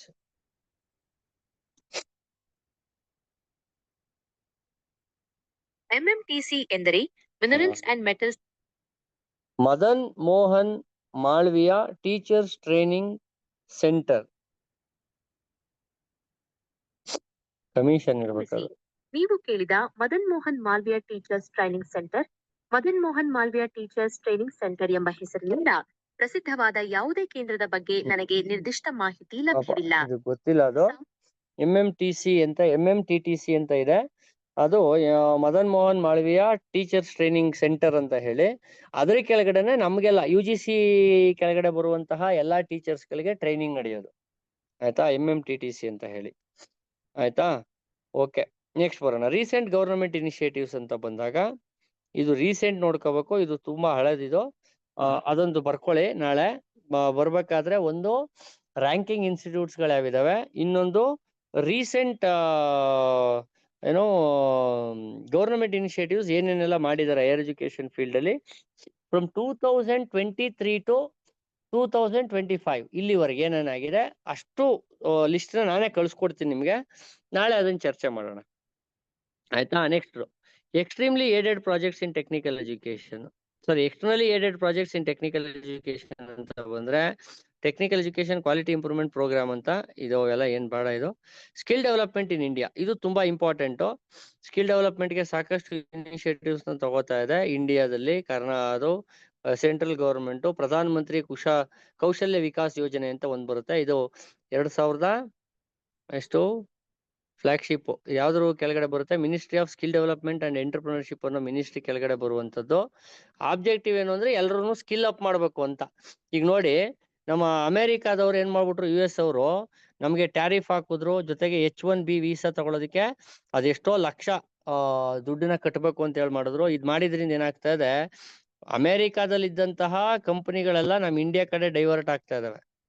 ಜೊತೆಗೆ ನಮ್ಮಲ್ಲೇ ಒಳ್ಳೊಳ್ಳೆ ಉತ್ತಮವಾದಂತ ಬ್ರೈನ್ಗಳು ಉಳ್ಕೋತಾ ಇದಾವೆ. ಇವೆಲ್ಲ ಉಳ್ಕೊಂಡ್ರೆ ಏನಾಗುತ್ತೆ, ನಮ್ಮ ದೇಶ ತುಂಬಾನೇ ಇನ್ನೂ ಫಾಸ್ಟ್ ಆಗಿ ಅಭಿವೃದ್ಧಿ ಹೊಂದುತ್ತೆ. ಈಗ ನೋಡಿ, ಝೋಹೋ ಅಂತ ಬಿಟ್ಟಿದ್ದಾರೆ. ಝೋಹೋ ಬ್ರೌಸರ್ ಅವರು ಊಲಾ ಅಂತ ಏನೋ ಬಿಟ್ಟಿದ್ದಾರೆ. ಊಲಾ ಅಂತ ಒಂದು ಬ್ರೌಸರ್ ಬಿಟ್ಟಿದ್ದಾರೆ, ತುಂಬಾ ಚೆನ್ನಾಗಿದೆ ಊಲಾ ಬ್ರೌಸರ್. ಈಗ ಎಲ್ರು ನಾವು ಸ್ವದೇಶಿ ಅಂತ ಏನಾದ್ರು ಮೂವ್ಮೆಂಟ್ ಸ್ಟಾರ್ಟ್ ಮಾಡ್ಬಿಟ್ರೆ ನಮ್ ದೇಶದ ಒಂದು ಲೆವೆಲ್ಲೇ ಬೇರೆ ಆಗೋಗುತ್ತೆ. ಆಯ್ತಾ, ವಿ ಕ್ಯಾನ್ ಡೂ ದಟ್. ಆಯ್ತಾ, ನಾವು ರಿಟಾಲಿಯೇಟ್ ಮಾಡೋದ್ ಬೇಡ ಅವ್ರ ಜೊತೆಲಿ. ಏನ್ ಮಾಡ್ಬೇಕಾಗತ್ತೆ, ನಮ್ಮ ಸ್ವದೇಶಿ ವಸ್ತುಗಳನ್ನ ಒಬ್ಬೊಬ್ರಾಗ ಬಳಸ್ಬೇಕು. ಈಗ ನಾನು ಆಗ್ಲೇ ಆ ಊಲಾ ಅಂತ ಹೇಳಿ ಒಂದು ಬ್ರೌಸರ್ನ ಬಳಸ್ತಾ ಇದ್ದೀನಿ, ಗೂಗಲ್ ಬಳಸ್ತಾ ಇಲ್ಲ ನಾನು. ಆಯ್ತಾ, I am using that Ola. ಆಯ್ತಾ, ಊಲಾದನ್ನ ನಾವು ಬಳಸ್ಕೊತಾ ಹೋಗ್ಬೇಕು. ಅವ್ರು ಇನ್ನೂ ಅಭಿವೃದ್ಧಿ ಆಗ್ಬೇಕು. ಗೂಗಲ್ ಮುಂದೆ ಅವರೆಲ್ಲ ಇನ್ನೂ ಸಣ್ಣ ಪುಟ್ಟವರು. ಬಟ್ ಆದ್ರೆ ನಾವು ಪ್ರಮೋಟ್ ಮಾಡ್ತಾ ಹೋದಾಗೆ ಅವ್ರು ಪ್ರಮೋಟ್ ಆಗ್ತಾರೆ. ಸೊ ಈ ರೀತಿ skill development in India is improving our country. ನೋಡಿ ಹೇಳ್ತಾರೆ 40 crore ಪೀಪಲ್ ಬೈ 2022 ಇಂಪ್ರೂವ್ ಮಾಡ್ಬೇಕು ಅವ್ರ ಸ್ಕಿಲ್ಸ್ ಅಂತ ಇವ್ರು ಏನ್ ಮಾಡ್ಕೊಂಡಿದ್ರು 40 ಕೋಟಿ ಜನಕ್ಕೆ. ಆಯ್ತಾ, ಸೊ ಈಗ ಏನಾಗಿದೆ ಅದ್ರ ಸ್ಟೇಟಸ್, ಪ್ರಧಾನ ಮಂತ್ರಿ ಕೌಶಲ್ಯ ವಿಕಾಸ್ ಯೋಜನೆ ನೋಡ್ಬೇಕು. Components of Indian education system ಬಂದ್ರೆ undergraduate and bachelor level education, postgraduate and masters level education, doctoral studies, PhD level education, certificate and diploma courses, ಇವೆಲ್ಲ ಹೈಯರ್ ಎಜುಕೇಶನ್ ಬರ್ತವೆ. ಇವೆಲ್ಲ ನಿಮ್ಗೆ ಗೊತ್ತಿದೆ. ಅದನ್ನೇ ಅಲ್ಲಿ ಇನ್ನೊಂದ್ಸತಿ ಹೈಲೈಟ್ ಆಗಿ ಕೊಟ್ಟಿದ್ದಾರೆ ಅಷ್ಟೇ. ಇವತ್ತಿನ ದಿನ ವ್ಯಾಲ್ಯೂ ಎಜುಕೇಶನ್ ಅನ್ನೋದು ತುಂಬಾನೇ ಬೆಲೆ ಪಡ್ಕೋತಾ ಇದೆ. ಯಾಕೆಂದ್ರೆ ಇವತ್ತಿನ ದಿನ ಮರಗಳನ್ನು ಕಡಿಯೋದು, ಪ್ರಕೃತಿ ನಾಶ ಮಾಡೋದು, ಅಪ್ಪ ಅಮ್ಮನ ನೋಡ್ಕೊಳ್ದೆ ಇರುವಂತದ್ದು, ಮತ್ತೆ ಜನಗಳಿಗೆ ಒಬ್ರಿಗೊಬ್ರು ಬಾಂಧವ್ಯ ರಿಲೇಶನ್ಶಿಪ್ಗೆ ಬೆಲೆ ಕೊಡದೆ ಇರೋದು, ಇವೆಲ್ಲ ಹೆಚ್ಚಾಗ್ತಾ ಇದೆ.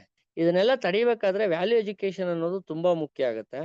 ಇನ್ ಇಂಡಿವಿಜುವಲ್ ಪರ್ಸ್ಪೆಕ್ಟಿವ್ ನೋಡೋದಾದ್ರೆ, to enable students to achieve personal fulfilment for success in life and work. ಜೀವನದಲ್ಲಿ ಮತ್ತೆ ಕೆಲಸದಲ್ಲಿ ಎರಡರಲ್ಲೂ ಸಕ್ಸಸ್ ಬೇಕಾದ್ರೆ ಅವ್ರಿಗೆ ಒಂದು ವ್ಯಾಲ್ಯೂ ಎಜುಕೇಶನ್ ತುಂಬಾ ಮುಖ್ಯ ಆಗುತ್ತೆ. ಸೊಸೈಟಲ್ ಪರ್ಸ್ಪೆಕ್ಟಿವ್ ತಗೊಂಡ್ರೆ, education aims to prepare the youth to contribute society, nation, world. So ಇದಕ್ಕೆ ಕಾಂಟ್ರಿಬ್ಯೂಟ್ ಮಾಡೋ ತರ ಅವ್ರನ್ನ ಪೆಟ್ರಿಯಾಟಿಕ್ ಆಗಿ ಮತ್ತೆ ಒಂದು ಫ್ಯಾಮಿಲಿನ ನೋಡ್ಕೊಳ್ಳೋದಕ್ಕೆ ಒಬ್ಬ ಕಂಪ್ಲೀಟ್ ಮ್ಯಾನ್ ಆಗಿ ಅವನ್ನ ಮಾರ್ಪಡಿಸುವಂತಹ ಕೆಲಸ ವ್ಯಾಲ್ಯೂ ಎಜುಕೇಶನ್ ಇಂದ ಆಗುತ್ತೆ. ನಿಮ್ಗೆ ಗೊತ್ತಿರ್ಲಿ, ಸಾಕಷ್ಟು ರೆಸಿಡೆನ್ಷಿಯಲ್ ಸ್ಕೂಲ್ಸ್ ಗಳಿದಾವೆ. ಈ ಈಶಾದವ್ರದೊಂದು ಸ್ಕೂಲ್ ಇದೆ. ಈಶಾದೊಂದು ಸ್ಕೂಲ್ ಇದೆ. Isha school Isha home school ಅಂತ ಏನೋ ಇದು ಬರುತ್ತೆ ಅದ್ರ ಹೆಸರು. ನೀವು ಸುಮ್ಮನೆ ತೆಗೆದು ನೋಡಿ ಅದ್ರದ್ದು ವಿಡಿಯೋಸ್. ಅಲ್ಲಿ ಅವರು ಸಿಲೆಬಸ್ ಇಟ್ಕೊಂಡ್ ಪಾಠ ಮಾಡೋದಕ್ಕಿಂತ ಹೆಚ್ಚಾಗಿ ಪ್ರಾಕ್ಟಿಕಲ್ ಲೈಫ್ ಬಗ್ಗೆ ಕಲಿಸ್ತಾರೆ. ಕೊಯಂಬತ್ತೂರಲ್ಲಿ ಇದೆ ಅದು, ಆಯ್ತಾ. ಒಳ್ಳೆ ಫ್ಯಾಮಿಲಿ ತರ ಟ್ರೀಟ್ ಮಾಡ್ತಾರೆ. ಅವ್ರಿಗೆ ಏನ್ ಗೊತ್ತೋ, ಅವ್ರಿಗೆ ಏನ್ ಬೇಕೋ, ಅವ್ರಿಗೆ ಏನ್ ಇಷ್ಟ ಅದನ್ನೇ ಕಲಿಸ್ತಾರೆ, ಅದನ್ನೇ ಹೇಳ್ಕೊಡ್ತಾರೆ. ಅಲ್ಲಿ ಎಕ್ಸಾಮು ಕಂಡಕ್ಟ್ ಮಾಡ್ತಾರೆ. Different dimension are different way of teaching students ಅಲ್ಲಿ ಅವ್ರು ಫಾಲೋ ಮಾಡ್ತಾರೆ. ಸೊ ಅದನ್ನ ನೀವು ನೋಡಿದಾಗ ನಿಮ್ಗೆ ಗೊತ್ತಾಗುತ್ತೆ ಬಹಳ ಚೆನ್ನಾಗಿ. ಈ ರೀತಿಯಾಗಿ ವ್ಯಾಲ್ಯೂ ಎಜುಕೇಶನ್ ಅನ್ನೋದು ತುಂಬಾ ಮುಖ್ಯ ಅಂತ ನೋಡಿ. ಇದಕ್ಕೋಸ್ಕರನೇ national commission of secondary education ಅಂತೇಳಿ 1952-53 ನಲ್ಲಿ ಮಾಡ್ತಾರೆ. ಸೊ ಇವರು ಕೂಡ character building as a defining goal of education. So education ಅನ್ನುವಂಥದ್ದು ಕ್ಯಾರೆಕ್ಟರ್ ಬಿಲ್ಡಿಂಗ್ ಪ್ರೊಸೆಸ್ ಆಗ್ಬೇಕು ಅಂತ ಹೇಳಿ ರೆಕಮೆಂಡ್ ಮಾಡ್ತಾರೆ ಅವರು. National commission of secondary education ಅವರು ಕ್ಯಾರೆಕ್ಟರ್ ಬಿಲ್ಡ್ ಮಾಡ್ಬೇಕು, ಮಕ್ಕಳಲ್ಲಿ ಒಳ್ಳೆ ಕ್ಯಾರೆಕ್ಟರ್ನ ಬಿಲ್ಡ್ ಮಾಡ್ಬೇಕು. ಈಗ ಓದ್ಸೋದ್ ಬೇರೆ, ರ್ಯಾಂಕ್ ತಗೊಳ್ಳೋದ್ ಬೇರೆ. ಅವ್ನ್ ರ್ಯಾಂಕ್ ತಗೋತಾನೆ, ಹುಡುಗರನ್ನ ರೇಗಿಸ್ತಾನೆ, ಹರಾಸ್ ಮಾಡ್ತಾನೆ, ಮತ್ತೆ ಬಹಳ ತೀಟೆ ಅವನು ಅಂತ ಅಂದ್ರೆ ಕ್ಯಾರೆಕ್ಟರ್ ಎಲ್ಲಿ ಬಿಲ್ಡ್ ಆಗ್ತಾ ಇದೆ? ಅವ್ನ್ ರ್ಯಾಂಕ್ ತಗೋತಾ ಇರ್ಬೋದು ಅಷ್ಟೇ, but his character is not building properly. So the proper character building must be the goal of education system ಅಂತ ಅವರು ರೆಕಮೆಂಡ್ ಮಾಡ್ತಾರೆ. ನೆಕ್ಸ್ಟ್ ಯೂನಿವರ್ಸಿಟಿ ಎಜುಕೇಶನ್ ಕಮಿಷನ್ ಅಂತೇಳಿ 1962 ನಲ್ಲಿ ಬರುತ್ತೆ. ಅವರು ಹೇಳ್ತಾರೆ, if we exclude spiritual training in our institutions we would be untrue to our whole historical development. ನಮ್ಮ ದೇಶ ಏನು ಹಿಸ್ಟಾರಿಕಲಿ ಬೆಳೆದು ಬಂದಿದೆ, ಅದರಲ್ಲಿ ನಮ್ಮ ಮಕ್ಕಳಿಗೆ ಸ್ಪಿರಿಚುವಲ್ ಎಜುಕೇಶನ್ ಬಗ್ಗೆ ನಾವೇನು ಹೇಳ್ಕೊಡ್ಲಿಲ್ಲ ಅಂದ್ರೆ ನಮ್ಮ ಇತಿಹಾಸಕ್ಕೂ ನಾವು ಈಗ ನಡ್ಕೊಳ್ತಾ ಇರೋದಕ್ಕೂ ಸಂಬಂಧ ಇಲ್ದಾರಂಗ್ ಆಗ್ಬಿಡುತ್ತೆ ಅಂತ ಹೇಳ್ತಾರೆ ಅವ್ರು. ಅಂದ್ರೆ ಮಕ್ಕಳಿಗೆ ಸ್ಪಿರಿಚುವಲ್ ಎಜುಕೇಶನ್ ಕೊಡ್ಬೇಕು, ಆಯ್ತಾ, ಅದು ತುಂಬಾ ಮುಖ್ಯ ಅಂತ ಹೇಳ್ತಾರೆ. ಮತ್ತೆ ಎಜುಕೇಶನ್ ಕಮಿಷನ್ ಆಫ್ 1964-66 ಅವರು ಹೇಳ್ತಾರೆ, put spotlight on education and national development, agreeing with Shri Prakash Committee report.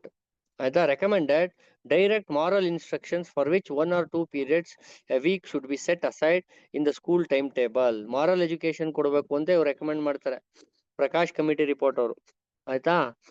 So ಆ moral education, value education, spiritual education ಮತ್ತೆ NPE 1986 ಅಲ್ಲೂ ಕೂಡ ಅವರು ಹೇಳ್ತಾರೆ, ಏನ್ ಹೇಳ್ತಾರೆ, education should ಫೋಸ್ಟರ್ universal and eternal values oriented towards unity and integration of our people. ನಮ್ಮ ದೇಶದ ಯೂನಿಟಿ ಮತ್ತೆ ಇಂಟಿಗ್ರೇಷನ್ಗೆ ಸಂಬಂಧಪಟ್ಟಂತಹ ಒಂದು ವ್ಯಾಲ್ಯೂಸ್ ಅನ್ನ, ಇಂಟರ್ನಲ್ ವ್ಯಾಲ್ಯೂಸ್ ಅನ್ನ, ಎಟರ್ನಲ್ ವ್ಯಾಲ್ಯೂಸ್ ಅನ್ನ, ಅಂದ್ರೆ ಕಂಟಿನ್ಯೂಸ್ ವ್ಯಾಲ್ಯೂಸ್ ಅವು ಬೇಕೇ ಬೇಕು, ಆಯ್ತಾ.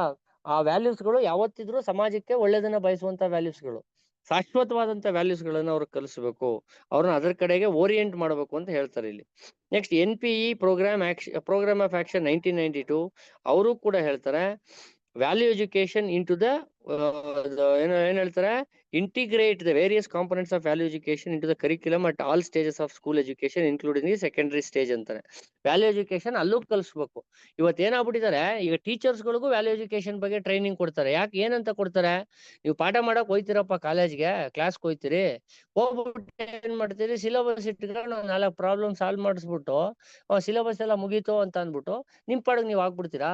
ಆ ವಿದ್ಯಾರ್ಥಿ ಆ ಸಬ್ಜೆಕ್ಟ್ ನ ಕಲಿಯೋದಕ್ಕೆ ನೀವು ಏನ್ ಎಫರ್ಟ್ ಹಾಕಿದ್ರಿ, ಅವ್ನ ಜೊತೆ ಕೂತಿದ್ರಾ, ಅವ್ನ ಸಮಸ್ಯೆ ಕೇಳಿದ್ರ, ಯಾರೋ ಪ್ರಾಬ್ಲಮ್ ಸಾಲ್ವ್ ಮಾಡ್ತಿಲ್ಲ ಅಂದ್ರೆ ಯಾಕಪ್ಪ ಮಾಡ್ತಿಲ್ಲ ಅಂತ ಕೇಳಿದ್ರ, ಈ ತರದ ವ್ಯಾಲ್ಯೂಸ್ ಗಳು ನಿಮ್ಮಲ್ಲಿ ಇದೆಯಾ ಅಂತ ಪ್ರಶ್ನೆ ಮಾಡ್ತಾರೆ. ಆ ವ್ಯಾಲ್ಯೂಸ್ ಬರುವಂತಹ ಒಬ್ಬ ಇಟ್ಕೊಳ್ಳುವಂತಹ ಟೀಚರೇ ನಿಜವಾದ ಟೀಚರ್. ಆ ವ್ಯಾಲ್ಯೂಸ್ ಬೇಕು. ಹುಡುಗ ಅವನು ಎಂತವನಾದ್ರೂ ಆಗಿರ್ಲಿ, ಆ ಒಂದು ಏಜ್ ಅಲ್ಲಿ ಅವನು ಅದಕ್ಕೆ ತಕ್ಕಂತೆ ಅವನು ಬಿಹೇವ್ ಮಾಡ್ತಾ ಇರ್ತಾನೆ. ಅವನ್ನ ಪರಿವರ್ತಿಸುವಂತಹ ಒಂದು ಕೆಲಸವನ್ನ ನಾವು ಮಾಡ್ಬೇಕಾಗತ್ತೆ. ಅಯ್ಯೋ ನನ್ಗೆ ಯಾಕೆ ಬೇಕಪ್ಪ, ನನ್ಗೆ ಹೆಂಡತಿ ಮಕ್ಳವ್ರೆ, ನಾನು ಅಲ್ಲಿ ನೋಡ್ಕೋಬೇಕು, ಇವ್ರಿಗೆ ಯಾಕೆ ನಾನು ಟೈಮ್ ಸ್ಪೆಂಡ್ ಮಾಡ್ಲಿ, ನಾನು ಅಲ್ಲಿ ಸ್ಪೆಂಡ್ ಮಾಡ್ತೀನಿ ಟೈಮು ಅಂತ ಹೇಳಿ ನೆಗ್ಲೆಕ್ಟ್ ಮಾಡೋ ಹಾಗಿಲ್ಲ. ಒಬ್ಬ ಟೀಚರ್ ಆದವನಿಗೂ ವ್ಯಾಲ್ಯೂಸ್ ಇರಬೇಕು, ಮತ್ತೆ ಎಜುಕೇಶನ್ ಸಿಸ್ಟಮ್ ಅಲ್ಲೂ ವ್ಯಾಲ್ಯೂ ಎಜುಕೇಶನ್ ಇರಬೇಕು ಮಕ್ಕಳಿಗೆ ಅಂತ ಹೇಳಿ ಎಲ್ಲಾ ಕಮಿಟಿಗಳು, ಮೇಜರ್ ಕಮಿಟೀಸ್ ಗಳು ಹೇಳ್ಕೊತಾ ಬಂದಿವೆ. Chauhan's committee report 1999 provide impetus to resume work on value orientation of education. ಅಲ್ಲೂ ವ್ಯಾಲ್ಯೂ ಓರಿಯೆಂಟೇಶನ್ ಕೊಡ್ಬೇಕು ಅಂತ ಅವರು ಹೇಳಿದ್ರು. National curriculum framework for school education ಅಂತ 2000 ಅಲ್ಲಿ ಬರುತ್ತೆ. Advanced a plea to integrate value education into the curriculum ಅಲ್ಲಿ ವ್ಯಾಲ್ಯೂ ಎಜುಕೇಶನ್ ಸೇರಿಸಿ ಅಂತ ಅವರು ಹೇಳಿದ್ರು. ನ್ಯಾಷನಲ್ ಕರಿಕ್ಯುಲಮ್ ಫ್ರೇಮ್ವರ್ಕ್ 2005 ಅಲ್ಲೂ ಹೇಳಿದ್ರು, articulates the need to reaffirm our commitment to the concept of equality amidst diversity, mutual interdependence of humans, to promote values that foster peace, humanness and tolerance in the multicultural society. ನಮ್ಮ ದೇಶದಂತಹ multicultural ಸೊಸೈಟಿನಲ್ಲಿ ವ್ಯಾಲ್ಯೂಸ್ಗಳು ತುಂಬಾನೇ ಮುಖ್ಯ. ವ್ಯಾಲ್ಯೂಸ್ಗಳಿಲ್ಲ ಅಂದ್ರೆ ಒಂದು ಎಲ್ಲ ಹೊಡೆದಾಡ್ಕೊಂಡು ಏನೋ ಹೆಚ್ಚು ಕಮ್ಮಿ ಮಾಡ್ಕೊಂಡ್ಬಿಡ್ತಾರೆ. Values ಬೇಕಿವತ್ತು. ಆಯ್ತಾ. Main issues behind the need for imparting value education ಏನು, ಮೇನ್ ಇಶ್ಯೂಸ್ ಏನು, ಟ್ರೆಡಿಷನ್ ವರ್ಸಸ್ ಮಾಡರ್ನಿಟಿ. ಇವತ್ತು ಮಾಡರ್ನ್ ಲೈಫ್ ನಾವು ಹೋಗ್ತಾ ಇರೋದ್ರಿಂದ ವ್ಯಾಲ್ಯೂಸ್ಗಳೇ ಹೊಟ್ಟೋಗ್ಬಿಡ್ತಾ ಇದೆ. ವ್ಯಾಲ್ಯೂಸ್ಗಳು ತುಂಬಾ ಬೇಕು. ಇವತ್ತು ಅಪ್ಪ ಅಮ್ಮನ್ ಬಿಟ್ಬಿಟ್ಟು ದೂರ ಇರ್ತೀವಿ, ಅಪ್ಪ ಅಮ್ಮನ್ ನೋಡೋದೇ ಇಲ್ಲ, ಅಪ್ಪ ಅಮ್ಮನ್ ಏನ್ ಕಷ್ಟ ಸುಖ ಕೇಳೋದೇ ಇಲ್ಲ. ಇವೆಲ್ಲ they are out of values. ಇಲ್ಲ ನನ್ ಜೀವನ ಅದ್ಭುತವಾಗಿ ನಡೆಸ್ತಾ ಇದ್ದೀನಿ, ನನ್ಗೆ ಯಾಕೆ ಅಪ್ಪ ಅಮ್ಮನ್ ಕಟ್ಕೊಂಡು ಅಂತ ಅಂದ್ರೆ, ಸೊ ನೀವು ಏನೇ ಅದ್ಭುತವಾದ ಜೀವನ ನಡೆಸಿದ್ರು ಅಪ್ಪ ಅಮ್ಮನೇ ಚೆನ್ನಾಗಿಲ್ಲ ಅಂದಾಗ ಸೊ ನಿಮ್ ಜೀವನ ಇಟ್ ಇಸ್ ವೇಸ್ಟ್. ಆಯ್ತಾ. ಹಾಗಾಗಿ ವ್ಯಾಲ್ಯೂ ಅಂತ ಬಂದಾಗ we should take care of our seniors and we should guide our juniors and that juniors as well have such values to take care of their seniors and the future generation. So ಇದು values, ಅದು carry ಆಗ್ತಾ ಹೋಗ್ಬೇಕು, ಅದು chain link. ಎಲ್ಲಾರು ಒಂದ್ ಕಡೆ break ಆದ್ರೆ ಆ ವ್ಯಾಲ್ಯೂ ಅದೇನಾಗತ್ತೆ, ನೆಕ್ಸ್ಟ್ ನಿಮ್ಗೆ ರಿವರ್ಸ್ ಆಗತ್ತೆ. ಈ ಮನೆ ಯಾವುದೋ ಒಂದು ನೋಡ್ತಾ ಇದೆ ಅಲ್ಲಿ ಎಕ್ಸಾಂಪಲ್, ಒಬ್ಬ ತಾಯಿ ಮತ್ತೆ ಮಗ ಇಬ್ರು ತಪ್ಕೊಂಡು ಅಳ್ತಾ ಇರ್ತಾರಂತೆ. ಆ ಮಗ ಹೇಳ್ತಾನಂತೆ, ಅಮ್ಮ ನಾನ್ ನಿನ್ನ ಆಶ್ರಮಕ್ಕೆ ಬಿಟ್ಬಿಟ್ಟು ಹೋಗುವಾಗ ಆಶ್ರಮದಲ್ಲಿ ಅವ್ರಿಬ್ರು ಭೇಟಿ ಆಗ್ತಾರೆ ಬಹಳ ವರ್ಷಗಳ ನಂತರ. ಆಕ್ಸಿಡೆಂಟ್ ಅಲ್ಲಿ ಸಿಕ್ತಾಗ ಆ ಅಮ್ಮನ್ ನೋಡ್ಕೊಂಡು ಮಗ ಅಳ್ತಾ ಇರ್ತಾನಂತೆ. ಅದ್ ಯಾಕಪ್ಪ ಅಳ್ತಾ ಇದೀಯಾ ಅಂತ ಅಮ್ಮ ಕೇಳ್ತಾಳಂತೆ. ಅಮ್ಮ ನಾನ್ ನಿನ್ನ ಈ ತರ ಆಶ್ರಮಕ್ಕೆ ಬಿಟ್ಬಿಟ್ಟು ಹೋದಾಗ ನನ್ಗೆ ಏನು ಅನಿಸ್ಲಿಲ್ಲ ಕಣಮ್ಮ, ಆದ್ರೆ ನನ್ನನ್ನೇ ಈಗ ಬಿಟ್ಬಿಟ್ಟು ಹೋದಾಗ ನನ್ಗೆ ಎಷ್ಟು ನಿನ್ನ ಹೆಂಗ್ ನೋಡ್ಕೊಂಡೆ ಅಂತ ಬಹಳ ಬೇಸರ ಆಗ್ತಿದೆ ಕಣಮ್ಮ. ಆಗ ಅಮ್ಮ ಹೇಳ್ತಾಳಂತೆ, ನನ್ ಬಗ್ಗೆ ನೀನ್ ಚಿಂತೆ ಮಾಡ್ಬೇಡ ಕಣಪ್ಪ, ನನ್ಗೆ ನನ್ ಮಗನ್ನ ತಗೊಂಬಂದ್ ಆಶ್ರಮಕ್ಕೆ ಬಿಟ್ರಲ್ಲ ಅಂತ ಬೇಜಾರಾಗ್ತಾ ಇದೆ ಅಂತ ಆ ತಾಯಿ ಫೀಲ್ ಮಾಡ್ಕೊತಾಳಂತೆ. See this is what the actual value system is. See ಇನ್ನೊಂದು ಮಾತು ಹೇಳ್ತಾರೆ, ಪೇರೆಂಟ್ಸ್ ಗಳಿಗೆ ಮಕ್ಳ ಮೇಲೆ ಫೀಲಿಂಗ್ಸ್ ಇರ್ಬೋದು, ಬಟ್ ಆದ್ರೆ ನಮ್ ಮಕ್ಕಳಲ್ಲಿ ಫೀಲಿಂಗ್ಸ್ ಬರ್ಬೇಕಾದ್ರೆ ನಾವು ಮಕ್ಕಳ ಜೊತೆ ಆತರ ನಡ್ಕೋಬೇಕು. ಮಕ್ಕಳಿಗೆ ಆತರ ಫೀಲಿಂಗ್ಸ್ ಪೇರೆಂಟ್ಸ್ ಮೇಲೆ ಬರ್ಬೇಕು ಅನ್ನೋ ಇದನ್ನ ನಾವು ಎಕ್ಸ್ಪೆಕ್ಟೇಷನ್ ಇಟ್ಕೊಳಂಗಿಲ್ಲ. ಯಾಕೆಂದ್ರೆ ಅವರ ಒಂದು ಥಿಂಕಿಂಗೇ ಬೇರೆ, ಅವ್ರ ಥಾಟ್ಸೇ ಬೇರೆ, ಅವ್ರ ಜನರೇಷನ್ನೇ ಬೇರೆ. ಅವ್ರಿಗೆ ನಮ್ಮಲ್ಲಿ ಫೀಲಿಂಗ್ಸ್ ಬರ್ಬೇಕಂದ್ರೆ ಅವ್ರ ಮುಂದೆ ನಾವು ಆ ರೀತಿ ನಡ್ಕೋಬೇಕು. ಅವಾಗ್ಲೇ ಅವ್ರಿಗೆ ನಮ್ಮ ಮೇಲೆ ಫೀಲಿಂಗ್ಸು, ನಮ್ಮ ಗ್ರ್ಯಾಂಡ್ ಪೇರೆಂಟ್ಸ್ ಮೇಲೆ ಫೀಲಿಂಗ್ಸು ಎಲ್ಲ ಬರೋದು. ಅದರ್ವೈಸ್ ಅವ್ರಿಗೆ ಯಾವುದೇ ತರಹದ ಫೀಲಿಂಗ್ಸ್ಗಳು ಬರೋದಿಲ್ಲ ನಮ್ಮ ಮೇಲೆ. ಸೊ ನಾವು ಇದು ವ್ಯಾಲ್ಯೂ ಎಜುಕೇಶನ್ ಅಂದ್ರೆ. ವ್ಯಾಲ್ಯೂ ಎಜುಕೇಶನ್ ಅಂದ್ರೆ ಇದು ಮನೆಗಳಲ್ಲಿ ಅವ್ರಿಗೆ ಏನ್ ಒಳ್ಳೇದನ್ನ ಹೇಳ್ಕೊಡ್ತೀವಿ ಅದು ವ್ಯಾಲ್ಯೂ ಎಜುಕೇಶನ್. ಇದನ್ನ ಕ್ಲಾಸಲ್ಲೂ, ಕಾಲೇಜಲ್ಲೂ, ಸ್ಕೂಲಲ್ಲೂ ಹೇಳ್ಕೊಡ್ಬೇಕು ವ್ಯಾಲ್ಯೂ ಎಜುಕೇಶನ್ ಅಂತ ಹೇಳ್ತಾರೆ. ಆಯ್ತಾ. ಇದ್ರ ಮೇಲೆ ಸಾಕಷ್ಟು ಬಾರಿ ಎಕ್ಸಾಮ್ಸ್ ಅಲ್ಲಿ ಜನರಲ್ ಆಗಿ ಕ್ವಶನ್ಸ್ ಕೇಳ್ಬಿಡ್ತಾರೆ. You ask your heart to answer these types of questions, not your mind. Don't give chance to answer such questions by your mind. You answer those questions by your heart. ಇವೆಲ್ಲ work ಆಗತ್ತೆ exam ಅಲ್ಲಿ. ಆಯ್ತಾ. You believe me, definitely all these things will work out in your examinations. ಇದೇನೆ ಬೇಕಾಗಿರೋದು. ಏನಕ್ಕೆ ಈ value education ಇಲ್ಲಿ ಇಟ್ಟಿದ್ದಾರೆ ಅಂದ್ರೆ, ನೀವು ಟೀಚರ್ ಆಗಿ ನಿಮ್ಗೆ ಆ ಒಂದು ಹಾರ್ಟ್ ಇದೆಯಾ, ಆ ವ್ಯಾಲ್ಯೂ ಎಜುಕೇಶನ್ ನೀಡುವಂತಹ ಒಂದು ಹಾರ್ಟ್ ಇದೆಯಾ ಅಂತ ಟೆಸ್ಟ್ ಮಾಡೋದಕ್ಕೆ. ನೆಕ್ಸ್ಟ್ ಗ್ಲೋಬಲೈಸೇಷನ್ ಆಗ್ತಾ ಇದೆ, ವೆಸ್ಟರ್ನ್ ಕಲ್ಚರ್ ಬರ್ತಾ ಇದೆ. ನೀವು ನೋಡ್ತಾ ಇದ್ದೀರಾ ನಮ್ ಬಿಗ್ ಬಾಸ್. ಈ ಬಿಗ್ ಬಾಸ್ ಅಲ್ಲಿ ಸುಮ್ನೆ ನೋಡಿ, ಅವ್ರ ಬಟ್ಟೆಗಳು ನೋಡಿ, ಅವ್ರ ಅವತಾರಗಳು ನೋಡಿ, what message they are giving, the worst messages they are giving to society. ನಾವು ಅವ್ರ ಹತ್ರ ಆತರ ಇರಬೇಡಿ ಅಂತ ಹೇಳೋದಿಲ್ಲ. When they are coming to social life ಬಂದಾಗ ಯಾವ ತರ ಇರ್ಬೇಕು, ಒಂದ್ ಸಮಾಜಕ್ಕೆ ಒಂದು ಮೆಸೇಜ್ ಕೊಡಂಗಿರ್ಬೇಕು ನಾವು ಮಾಡೋ ಕೆಲಸಗಳು. ಅದು ಬಿಟ್ಬಿಟ್ಟು ಸೋಷಿಯಲ್ ಲೈಫ್ ಅಲ್ಲಿ ಸಮಾಜವನ್ನ ಅಡ್ಡದಾರಿಗೆ ತಗೊಂಡು ಹೋಗುವಂತಹ ಒಂದು ಇದು ಆಗ್ಬಾರ್ದು. ಆಯ್ತಾ. ನಮ್ ಕನ್ನಡ ಬಿಗ್ ಬಾಸ್ ಎಷ್ಟೋ ವಾಸಿ, ನೀವೇನಾದ್ರು ಬಾಲಿವುಡ್ ಬಿಗ್ ಬಾಸ್ ಇವೆಲ್ಲ ನೋಡ್ಬಿಟ್ರೆ ಸುಸ್ತಾಗೋಯ್ತಿರಿ. ಆಯ್ತಾ. ನೆಕ್ಸ್ಟ್ ಬರೋಣ, diversity. So India is a multilingual, multicultural and multi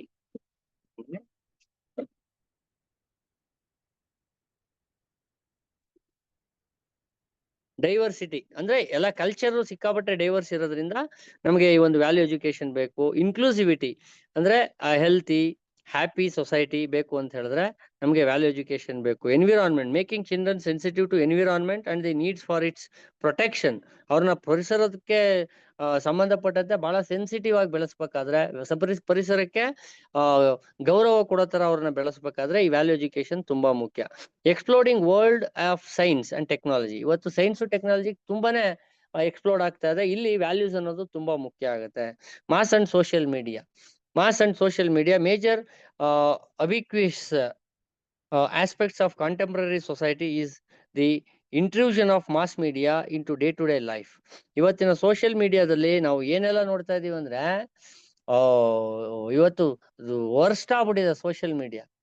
ಜನರನ್ನ ಅಟ್ರಾಕ್ಟ್ ಮಾಡ್ಬೇಕು, ಜನರನ್ನ ಜಾಸ್ತಿ ಫಾಲೋವರ್ಸ್ ನ ಇದ್ ಮಾಡ್ಬೇಕು, ಜಾಸ್ತಿ ಲೈಕ್ಸ್ ಕಮೆಂಟ್ಸ್ ಬೇಕು ಅಂತ ಮಾಡ್ಬೇಕಾದದ್ಕಿಂತ ಮಾಡಬಾರದನ್ನೇ ಮಾಡೋದಾಗ್ಬಿಟ್ಟಿದೆ. ಆಯ್ತಾ. ಯಾರೋ ಒಬ್ರು ಅದ್ಭುತವಾಗಿ ಸಾಂಗ್ ಹೇಳಿದ್ರೆ ಫಾಲೋವರ್ಸ್ ಕಡಿಮೆ, ಯಾರೊಬ್ರು ವಕ್ರವಾಗಿ ಏನೇನೋ ಹೇಳಿದ್ರು ಅಂತ ಹೇಳಿದ್ರೆ ಫಾಲೋಯರ್ಸ್ ತುಂಬಾ ಜಾಸ್ತಿ ಆಗ್ತಾರೆ, ಫ್ಯಾನ್ಸು ಫಾಲೋಯಿಂಗ್ಸು ಏನು ಅದನ್ನ ಮೆರೆಸ್ಬಿಡ್ತಾರೆ. ಅರ್ಥ ಆಯ್ತಾ? This is what is happening in social media. ಇಲ್ಲಿ ವ್ಯಾಲ್ಯೂಸ್ ನ ಕೊರತೆ ಇದೆ ಅಂತ ಕಡೆ ಈ ತರ ಎಕ್ಸ್ಪ್ಲೋರ್ಡ್ ಆಗ್ತಿರೋದ್ರಿಂದ ಸೋಷಿಯಲ್ ಮೀಡಿಯಾಗಳು ಇಲ್ಲಿ ವ್ಯಾಲ್ಯೂಸ್ ಗಳು ಬೇಕು ಅಂತ ಹೇಳ್ತಾ ಇದಾರೆ ಅಷ್ಟೇ. Key trends in higher education system in India. Key trends ಏನೇನೆಲ್ಲ ಆಗ್ತಾ ಇದೆ ಅಂತ. General courses, arts, science, commerce account for majority around 80% of enrolments. ಆಯ್ತಾ? ಸ್ಟೂಡೆಂಟ್ ಎನ್ರೋಲ್ಮೆಂಟ್ 80% ಅಷ್ಟು ಆರ್ಟ್ಸ್, ಸೈನ್ಸ್, ಕಾಮರ್ಸ್ಗೆ ಆಗ್ತಾ ಇದಾರೆ. Degree granting courses have seen greater enrolment with regard to diploma certificate ಗಳಿಗಿಂತ ಡಿಗ್ರಿಗಳಿಗೆ ಜಾಸ್ತಿ ಡಿಮ್ಯಾಂಡ್ ಇದೆ. The share of unaided private higher education institutions in the country has grown significantly. Private ಇನ್ಸ್ಟಿಟ್ಯೂಷನ್ಸ್ಗಳು higher education ಅಲ್ಲಿ ತುಂಬಾನೇ ಮುಂದೆ ಬರ್ತಾ ಇದಾವೆ. ನಿಮ್ಗೆ ಗೊತ್ತಿರಲಿ, ಪ್ರೈವೇಟ್ ಯೂನಿವರ್ಸಿಟಿಗಳು ಎಷ್ಟು ಮಟ್ಟಕ್ಕೆ ತಲೆ ಎತ್ತಾ ಇದಾವೆ ಅಂದ್ರೆ ಮುಂದೆ ಇನ್ನೊಂದು 20-30 ವರ್ಷದಲ್ಲಿ ಗವರ್ನಮೆಂಟ್ ಯೂನಿವರ್ಸಿಟಿಗಳು ಗವರ್ನಮೆಂಟ್ ಸ್ಕೂಲ್ ತರ ಆಗೋದ್ರಲ್ಲಿ ಅನುಮಾನನೇ ಇಲ್ಲ. ಆಯ್ತಾ? ಯಾಕೆಂದ್ರೆ ನಮ್ಮ ಗವರ್ನಮೆಂಟ್ ಯೂನಿವರ್ಸಿಟೀಸ್ಗಳು ನೀವು ನೋಡೋದಾದ್ರೆ ಒಂದೇನ್ 40 ಎಕರೆ, 50 ಎಕರೆ, 60 ಎಕರೆ, 80 ಎಕರೆ, 100 ಎಕರೆ ಇರ್ತವೆ. ನೀವು ಪ್ರೈವೇಟ್ ಯೂನಿವರ್ಸಿಟೀಸ್ಗಳು ತಗೊಳ್ಳಿ, ಮಿನಿಮಮ್ ಅಂದ್ರೂ 200 ಎಕರೆ, 300 ಎಕರೆಯಲ್ಲಿ ಕ್ಯಾಂಪಸ್ ಇರುತ್ತೆ. ಅವ್ರ ಬಿಲ್ಡಿಂಗ್ಗಳು ಮಲ್ಟಿ ಸ್ಟೋರಿ ಬಿಲ್ಡಿಂಗ್ ಗಳು ಇರ್ತವೆ. ಟೆಕ್ನಾಲಜಿ ಫುಲ್ಲಿ ಅಡ್ವಾನ್ಸ್ ಟೆಕ್ನಾಲಜಿ ಇರುತ್ತೆ. ಫುಲ್ಲಿ ಅಪ್ಡೇಟೆಡ್ ಕೋರ್ಸ್ ಸ್ಟ್ರಕ್ಚರ್ಗಳು ಇರ್ತವೆ. ನಮ್ಮಲ್ಲಿ ಏನಾಗಿದೆ, ನಮ್ಮಲ್ಲಿ ಸಾಕಷ್ಟು ಲಿಮಿಟೇಷನ್ಸ್ ಗಳಿದಾವೆ, ರಿಸ್ಟ್ರಿಕ್ಷನ್ಸ್ ಇದಾವೆ. ಬೇಸ್ಡ್ ಆನ್ ಸಚ್ ರಿಸ್ಟ್ರಿಕ್ಷನ್ಸ್ ನಾವೇನಾದ್ರು ಆರ್ಥೋಡಾಕ್ಸ್ ಯೂನಿವರ್ಸಿಟಿಗಳಾಗಿ ಉಳ್ಕೋತಾ ಇದೀವಿ ಹೊರತು ಮಾಡರ್ನೈಸ್ ಆಗ್ತಾ ಇಲ್ಲ. ಇದು ಸಮಸ್ಯೆ ಆಗ್ತಾ ಇದೆ. ಹಾಗಾಗಿ ಪ್ರೈವೇಟ್ ಹೈಯರ್ ಎಜುಕೇಶನ್ ಇನ್ಸ್ಟಿಟ್ಯೂಷನ್ಸ್ ತುಂಬಾನೇ ಮುಂದೆ ಬರ್ತಾ ಇದಾವೆ. ಆಯ್ತಾ? There has been a rapid growth in number of professional private higher education institutions. Rapid ಆಗಿ ಗ್ರೋತ್ ಆಗ್ತಾ ಇದೆ ಅಂತ ಹೇಳ್ತಾರೆ. All India survey on higher education, Ayush ಅಂತೇಳಿ ಹೊಸದಾಗಿ ಬಿಟ್ಟಿದ್ದಾರೆ ಇನ್ ದಿ ಇಯರ್ 2010 ನಲ್ಲಿ. ಇದೇನಕ್ಕೆ ಬಿಡ್ತಾರೆ ಅಂದ್ರೆ ಹೊಸದಾಗಿ ಪ್ರಾರಂಭವಾದ ಯೂನಿವರ್ಸಿಟಿಗಳು, ಹೊಸದಾಗಿ ಪ್ರಾರಂಭವಾದ ಡಿಗ್ರಿ ಕಾಲೇಜ್ಗಳು, ಹೊಸದಾಗಿ ಪ್ರಾರಂಭವಾದ ಹೈಯರ್ ಎಜುಕೇಶನ್ ಇನ್ಸ್ಟಿಟ್ಯೂಟ್ಸ್ ಗಳನ್ನ ಪ್ರತಿ ವರ್ಷ ಆ ಲಿಸ್ಟ್ಗೆ ಸೇರ್ಸೋದಕ್ಕೋಸ್ಕರ ಅವರು ಈ ಸರ್ವೆನ ಮಾಡ್ತಾರೆ. ಆಯುಷ್ ಅಂತೇಳಿ, all India survey of higher education ಅಂತ. ಆ ಸರ್ವೆಗೆ ಪ್ರತಿಯೊಂದು ಯೂನಿವರ್ಸಿಟಿ, ಪ್ರತಿಯೊಂದು ಕಾಲೇಜ್ಗಳು ಕೂಡ ಅವರ ಡೇಟಾವನ್ನ ಅಪ್ಡೇಟ್ ಮಾಡ್ಬೇಕು. ಆಯ್ತಾ? ಅಪ್ಡೇಟ್ ಮಾಡಿದಾಗ್ಲೇನೆ ಫುಲ್ ಒಂದು ನಮ್ಮ ದೇಶದಲ್ಲಿ ಆಗ್ತಾ ಇರುವಂತಹ ಹೈಯರ್ ಎಜುಕೇಶನ್ ಇನ್ಸ್ಟಿಟ್ಯೂಷನ್ಸ್ ಗಳ ಅಭಿವೃದ್ಧಿ ಗೊತ್ತಾಗೋದು ಆ ಸರ್ವೆಯಿಂದ. Key issues facing spread of higher education in India. ಆಯ್ತಾ? National policy on higher education translated. Okay, in ಎಷ್ಟಿದೆ ಇದು?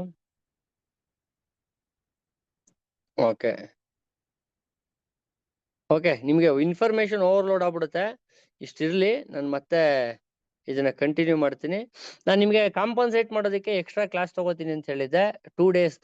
ಆ 2 days ಕಾಂಪನ್ಸೇಟರಿ ಕ್ಲಾಸ್ ನಾನು ನಿಮ್ಗೆ ಸಂಡೇ ತಗೋತೀನಿ. ಆಯ್ತಾ? 2 days 2 hours ತಗೋತೀನಿ. ಆ 2 hours ಸಂಡೇ ಇರುತ್ತೆ ನಿಮ್ಗೆ ಕ್ಲಾಸು. ನಾನು ಹೇಳ್ತೀನಿ ಎಷ್ಟೊತ್ತಿಗೆ ಇರುತ್ತೆ ಅಂತ ಮೆಸೇಜ್ ಹಾಕ್ತೀನಿ. ಮೆಂಟಲಿ ಪ್ರಿಪೇರ್ ಆಗಿರಿ ಸಂಡೇಗೆ. ಆಯ್ತಾ? ಸ್ಯಾಟರ್ಡೇನೆ ನಿಮ್ಗೆ ತಿಳಿಸ್ತೀನಿ ನಾನು. ಓಕೆ, ಇವತ್ತು ಫ್ರೈಡೇ ಅಲ್ವಾ? ನಾಳೆ ತಿಳಿಸ್ತೀನಿ ನಿಮಗೆ. With this I conclude today's class. ನಿಮ್ಗೆ ಸಾಕಷ್ಟು ವಿಚಾರ ಗೊತ್ತಾಗಿದೆ ಅನ್ಕೋತೀನಿ.